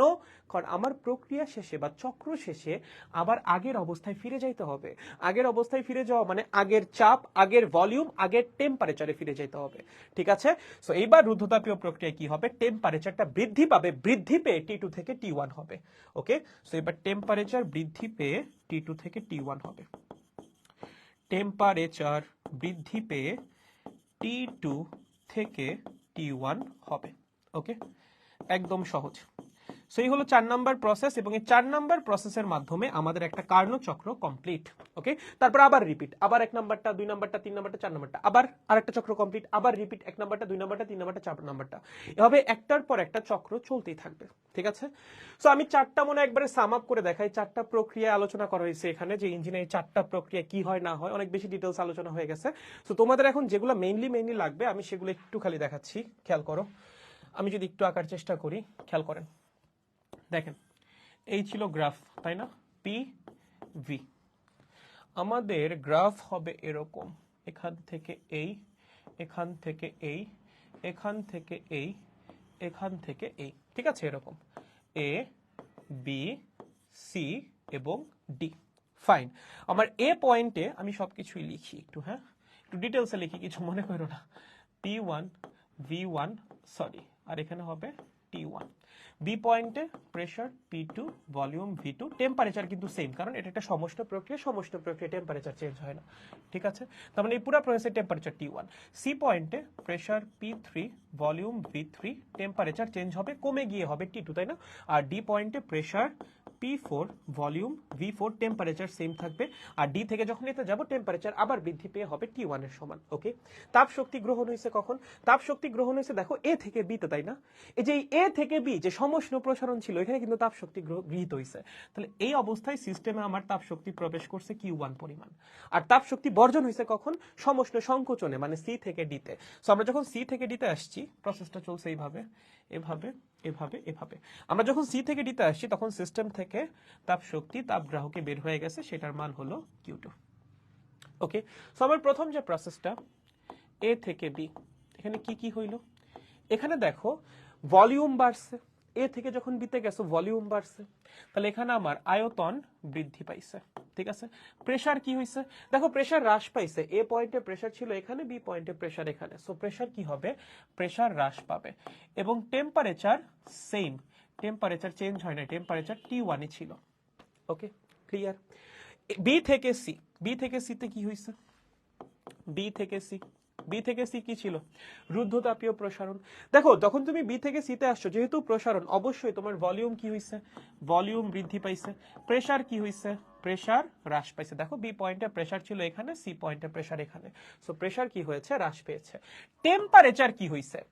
আপনি যখন বি থেকে সিতে আসবেন টেম্পারেচার কি হয়? টেম্পারেচার হ্রাস পায়। তার মানে টেম্পারেচার এখানে হ্রাস পাবে। হ্রাস পেয়ে কত হবে? হ্রাস পেয়ে হবে T2। ঠিক আছে? হ্রাস পাবে, টেম্পারেচার T1 থেকে কি হবে? T2 হবে। ওকে, শুরুতে থাকবে T1, এটা থাকবে শুরুতে, এটা হবে শুরুতে, এবং প্রক্রিয়া শেষে টেম্পারেচার কত হবে? T2 হবে। ঠিক আছে? প্রক্রিয়াটা যখন শেষ হয়ে যাবে তখন টেম্পারেচার কত হবে? যে শেষে এসে T2 হবে। ওকে, সি থেকে ডিতে আসো। সি থেকে ডিতে কি হয়েছে? সি থেকে ডি, খেয়াল করেন, আপনি যখন সি থেকে ডিতে আসবেন, সি পয়েন্টের ভলিউম এখানে, ডি পয়েন্টের ভলিউম এখানে, মানে ভলিউমটা হ্রাস পাইছে। সো ভলিউম হ্রাস পাবে, প্রেসার বৃদ্ধি পাবে, টেম্পারেচার, টেম্পারেচার চেঞ্জ হবে না। কেন টেম্পারেচার চেঞ্জ হবে না? ভাইয়া সি থেকে যখন তুমি ডিতে আসছো, কি প্রক্রিয়া? সমষ্ণ সংকোচন, টেম্পারেচার কি চেঞ্জ হবে নাকি? চেঞ্জ হবে না, মানে টেম্পারেচার থাকবে সেম। দেখো টেম্পারেচার কততে সেম থাকবে? T2 তে সেম থাকবে। কেন? সি পয়েন্টে যখন পৌঁছাইছো তখন তোমার টেম্পারেচার কত? T2। তখন তুমি সমষ্ণ সংকোচনটা শুরু করছো, তার মানে পুরো সংকোচন চলাকালীন অবস্থায় টেম্পারেচার T2 তেই বজায় থাকবে। ওকে, এবং ফাইনালি ডি থেকে এ, যখন ডি থেকে এতে আসবা সেটা কি প্রক্রিয়া, সেটা হলো রুদ্ধতাপীয় সংকোচন। এই রুদ্ধতাপীয় সংকোচনের সময় কি হবে খেয়াল করেন, ডি থেকে যখন আপনি এতে যাচ্ছেন ভলিউম কমে যাচ্ছে, ভলিউম কমে যাবে, প্রেসারটা বেড়ে যাচ্ছে, ডি পয়েন্টে প্রেসার ছিল এখানে, এ পয়েন্টে প্রেসার এখানে, এবং টেম্পারেচার কি হবে, রুদ্ধতাপীয় প্রসারণের যদি টেম্পারেচার হ্রাস পায়, রুদ্ধতাপীয় সংকোচনের টেম্পারেচার কি হবে, বৃদ্ধি পাবে। সো এখানে টেম্পারেচার বৃদ্ধি পাবে, বৃদ্ধি পেয়ে কত হবে, বৃদ্ধি পেয়ে T2 থেকে আবার T1 হবে, ঠিক আছে। সো এটা হলো শুরুতে, ওকে, এবং এটা হলো শেষে, ওকে। এবং তুমি যদি একটু খেয়াল করো, খুব বুদ্ধিমানের মতো ইঞ্জিনটা ডিজাইন করা। এখানে আমি যখন প্রথম প্রক্রিয়াটা চালাবো তখন আমার সিস্টেমের টেম্পারেচার থাকবে একদম তাপ উৎসের টেম্পারেচারের সমান, ঠিক আছে। এটা একটু মাথায় রেখো, এ থেকে বিতে, হ্যাঁ, তাপ গ্রহণের সময়, তাপ গ্রহণ কখন হইছে, তাপ গ্রহণ আমি এটা একটু লিখে দিই, একটা হলো তাপ গ্রহণ আর একটা হলো তাপ বর্জন, তাই না, দুটা জিনিস এখানে ঘটছে, তাপ গ্রহণ আর একটা কি, আর একটা হলো তাপ বর্জন, এই দুটা জিনিসই তো হইছে, এর মাঝখান দিয়ে একটু কাজ হয়ে গেছে, তাই তো। তাপ গ্রহণের সময় তোমার যে সিস্টেমের টেম্পারেচার থাকবে তাপ উৎসের টেম্পারেচারের সমান, ওকে। তখন সিস্টেমের টেম্পারেচার তাপ উৎসের টেম্পারেচারের সমান, সিস্টেমের টেম্পারেচার ইজ ইকুয়ালস টু তাপ উৎসের টেম্পারেচার, ওকে, উৎসের টেম্পারেচার। আমরা রুদ্ধতাপীয় যে প্রসারণটা, এটা কি কারণে করলাম, এইটা করে দেখো আমরা টেম্পারেচারটা কমাইছি, আর কিন্তু কোনো কিছু দরকার ছিল না, আমার টেম্পারেচারটা কমানো দরকার ছিল। কেন টেম্পারেচারটা কমানো দরকার ছিল, কারণ আমার আরেকটা বার সমষ্ণ প্রক্রিয়ায় হিটটাকে রিলিজ করা লাগবে। এখন আমি যে টেম্পারেচার থেকে হিট গ্রহণ করছি সেই টেম্পারেচারে তো হিট রিলিজ করা সম্ভব না। কেন সম্ভব না, কারণ হিটের ফ্লো হাই টেম্পারেচার থেকে লো টেম্পারেচারে হয় ন্যাচারালি, ওকে। সো তুমি যদি ন্যাচারাল ফ্লো চাও, তোমার অবশ্যই হাই টেম্পারেচার থেকে লো টেম্পারেচারে যাইতে হবে। তার মানে আমি যেখানে গিয়ে তাপ শক্তি বর্জন করব সেটা টেম্পারেচারটা হওয়া লাগবে কম, যেটা আমাদের T2 সমান। এর জন্য আমরা একটা রুদ্ধতাপীয় প্রসারণ ঘটাইছি, ঘটায় টেম্পারেচারটা হ্রাস করছি, হ্রাস করে এমন পরিমাণ হ্রাস করছি যেন সেইটা হয়ে যায় তাপ গ্রাহকের তাপমাত্রার সমান। তুমি যখন রুদ্ধতাপীয় প্রসারণটা চালাবা, সেই রুদ্ধতাপীয় প্রসারণ শেষ হওয়ার পর তোমার মেকশিওর করতে হবে তোমার সিস্টেমের যে টেম্পারেচার সেটা তাপ গ্রাহকের তাপমাত্রার সমান হচ্ছে। কারণ এই যে আপনি তাপ শক্তি বর্জন করবেন, তাপ শক্তি বর্জন করার সময় আপনার সিস্টেমের টেম্পারেচার কার সমান হওয়া লাগবে, সিস্টেমের টেম্পারেচার তাপ গ্রাহকের তাপমাত্রার সমান হইতে হবে, তাপ গ্রাহকের টেম্পারেচারের সমান হইতে হবে। তাপ গ্রাহকের টেম্পারেচার কি তাপ উৎসের টেম্পারেচারের চেয়ে কম না, কম তো। এই বেশি থেকে কম তাপমাত্রায় তুমি আসবা কেমনে, এই রুদ্ধতাপীয় প্রসারণের মাধ্যমে, ঠিক আছে। ঠিক আছে ভাই, আমি বুঝলাম রুদ্ধতাপীয় প্রসারণ এই কারণে করছেন, রুদ্ধতাপীয় সংকোচন কেন করছেন বলো। এই যে তুমি তাপ শক্তিটা বর্জন করলা, বর্জন তো করা শেষ, এবার আবার কি করতে হবে, গ্রহণ করতে হবে। মানে তোমার কাজটা কি ইঞ্জিনে ভাই, তাপ শক্তি গ্রহণ করা, তাপ শক্তি বর্জন করা, অবশিষ্টটাকে কাজে রূপান্তরিত করা। তাপ শক্তি গ্রহণ করছো, কাজ করছো, তাপ শক্তি বর্জন করতেছো। এখন তাপ শক্তি গ্রহণ করতেছো তুমি একটা টেম্পারেচারে, তাপ শক্তি বর্জন করতেছো আর একটা টেম্পারেচারে। সো যখন তাপ শক্তি গ্রহণ শেষ হয়ে যাবে, বর্জন করার আগে তোমার টেম্পারেচার চেঞ্জ করা লাগবে না, টেম্পারেচার চেঞ্জ করা লাগবে। এর জন্যই রুদ্ধতাপীয় প্রসারণ। আবার যখন বর্জন করা শেষ হয়ে যাবে, তুমি যখন আবার তাপ শক্তি গ্রহণ করতে যাবা, তার আগে কি টেম্পারেচার আবার চেঞ্জ করতে হবে না, আবার চেঞ্জ করতে হবে। ধরো তুমি 500 কেলভিন তাপমাত্রা থেকে, ধরো ইঞ্জিন যে আছে, ইঞ্জিন 500 কেলভিন তাপমাত্রার হিট সোর্স থেকে তাপ শক্তি গ্রহণ করে, আর 300 কেলভিন তাপমাত্রার তাপ গ্রাহক বা হিট সিঙ্কে গিয়ে তাপ শক্তি বর্জন করে। তার মানে তার তাপ শক্তির গ্রহণ হচ্ছে 500 কেলভিন তাপমাত্রায়, আর তাপ শক্তির বর্জন হচ্ছে 300 কেলভিন তাপমাত্রায়। তাহলে সে গ্রহণ করলো 500 কেলভিন তাপমাত্রায়, বর্জন করার আগে তাপমাত্রা কত বানানো লাগবে, 300 কেলভিন বানানো লাগবে। বানাবে কেমনে, এই রুদ্ধতাপীয় প্রসারণের মাধ্যমে। সে গ্রহণ করছে 500 কেলভিন তাপমাত্রায়, বাট বর্জনটা যে করবে সেটা তো 500 কেলভিন তাপমাত্রায় করতে পারবে না, তার চেয়ে কম টেম্পারেচারে করতে হবে। ধরো 300 কেলভিন তাপমাত্রায় করবে, তাহলে প্রথমে তার টেম্পারেচার 500 থেকে 300 বানানো লাগবে না, বানাইতে হবে। সেইটা করবে এই রুদ্ধতাপীয় প্রসারণের মাধ্যমে। আবার ধরো বর্জন করা শেষ, এখন সে আবার গ্রহণ করবে, গ্রহণ করার আগে টেম্পারেচার আবার কত বানাইতে হবে, আবার সেই 500 বানাইতে হবে। এই 500টা বানাবে কেমনে, 300 থেকে যে 500 বানাবে টেম্পারেচার, মানে টেম্পারেচার যে ইনক্রিজ করবে সেটা করবে কেমনে, সেটা করবে এই রুদ্ধতাপীয় সংকোচনের মাধ্যমে। বুঝছো। সো আমার এই সমষ্ণ প্রসারণ কেন, মানে তোমার মনে প্রশ্ন রাখতে পারে যে আমার 4টা প্রক্রিয়া কেন লাগলো, বা এই 4টা প্রক্রিয়ার এগুলাই কেন লাগলো, অন্য কিছু হলে কি সমস্যা ছিল। এই সমষ্ণ প্রসারণ তাপ শক্তি গ্রহণ করার জন্য, ঠিক আছে। এই রুদ্ধতাপীয় প্রসারণ তাপ শক্তি বর্জন করতে সিস্টেমকে রেডি করার জন্য, ঠিক আছে। এই সমষ্ণ সংকোচন তাপ শক্তি বর্জনের জন্য, আর এই রুদ্ধতাপীয় সংকোচন তাপ শক্তি গ্রহণের জন্য সিস্টেমকে রেডি করার জন্য। ঠিক আছে। সো এই যে রুদ্ধতাপীয় যে দুটো প্রক্রিয়া চলছে সেই দুটো দিয়ে আমরা সিস্টেমকে রেডি করছি কিসের জন্য, তার পরবর্তী স্টেপের জন্য। এটা যদি স্টেপ 1 হয়, এটা যদি ধরো এটা স্টেপ 1, এটা স্টেপ 2, এটা স্টেপ 3, এটা স্টেপ 4, আমরা স্টেপ 1 এ তাপ শক্তি গ্রহণ করতেছি, স্টেপ 2 তে সিস্টেমকে রেডি করতেছি স্টেপ 3 এর জন্য, স্টেপ 3 তে তাপ শক্তি বর্জন করতেছি, স্টেপ 4 এ সিস্টেমকে আবার রেডি করতেছি স্টেপ 1 এর জন্য। এভাবে সাইক্লিক ভাবে চলতেই থাকবে, ঠিক আছে। সো এই হলো কার্নো ইঞ্জিন, এর চেয়ে বেশি কার্নো ইঞ্জিনের কিছুই নাই। দেখো অতিরিক্ত বলে ফেলছি বোধহয়।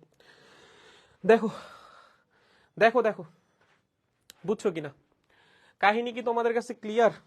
দেখো দেখো দেখো, এর চেয়ে কিছুই নাই, এর চেয়ে বেশি কিচ্ছু নাই কার্নো ইঞ্জিনের মধ্যে।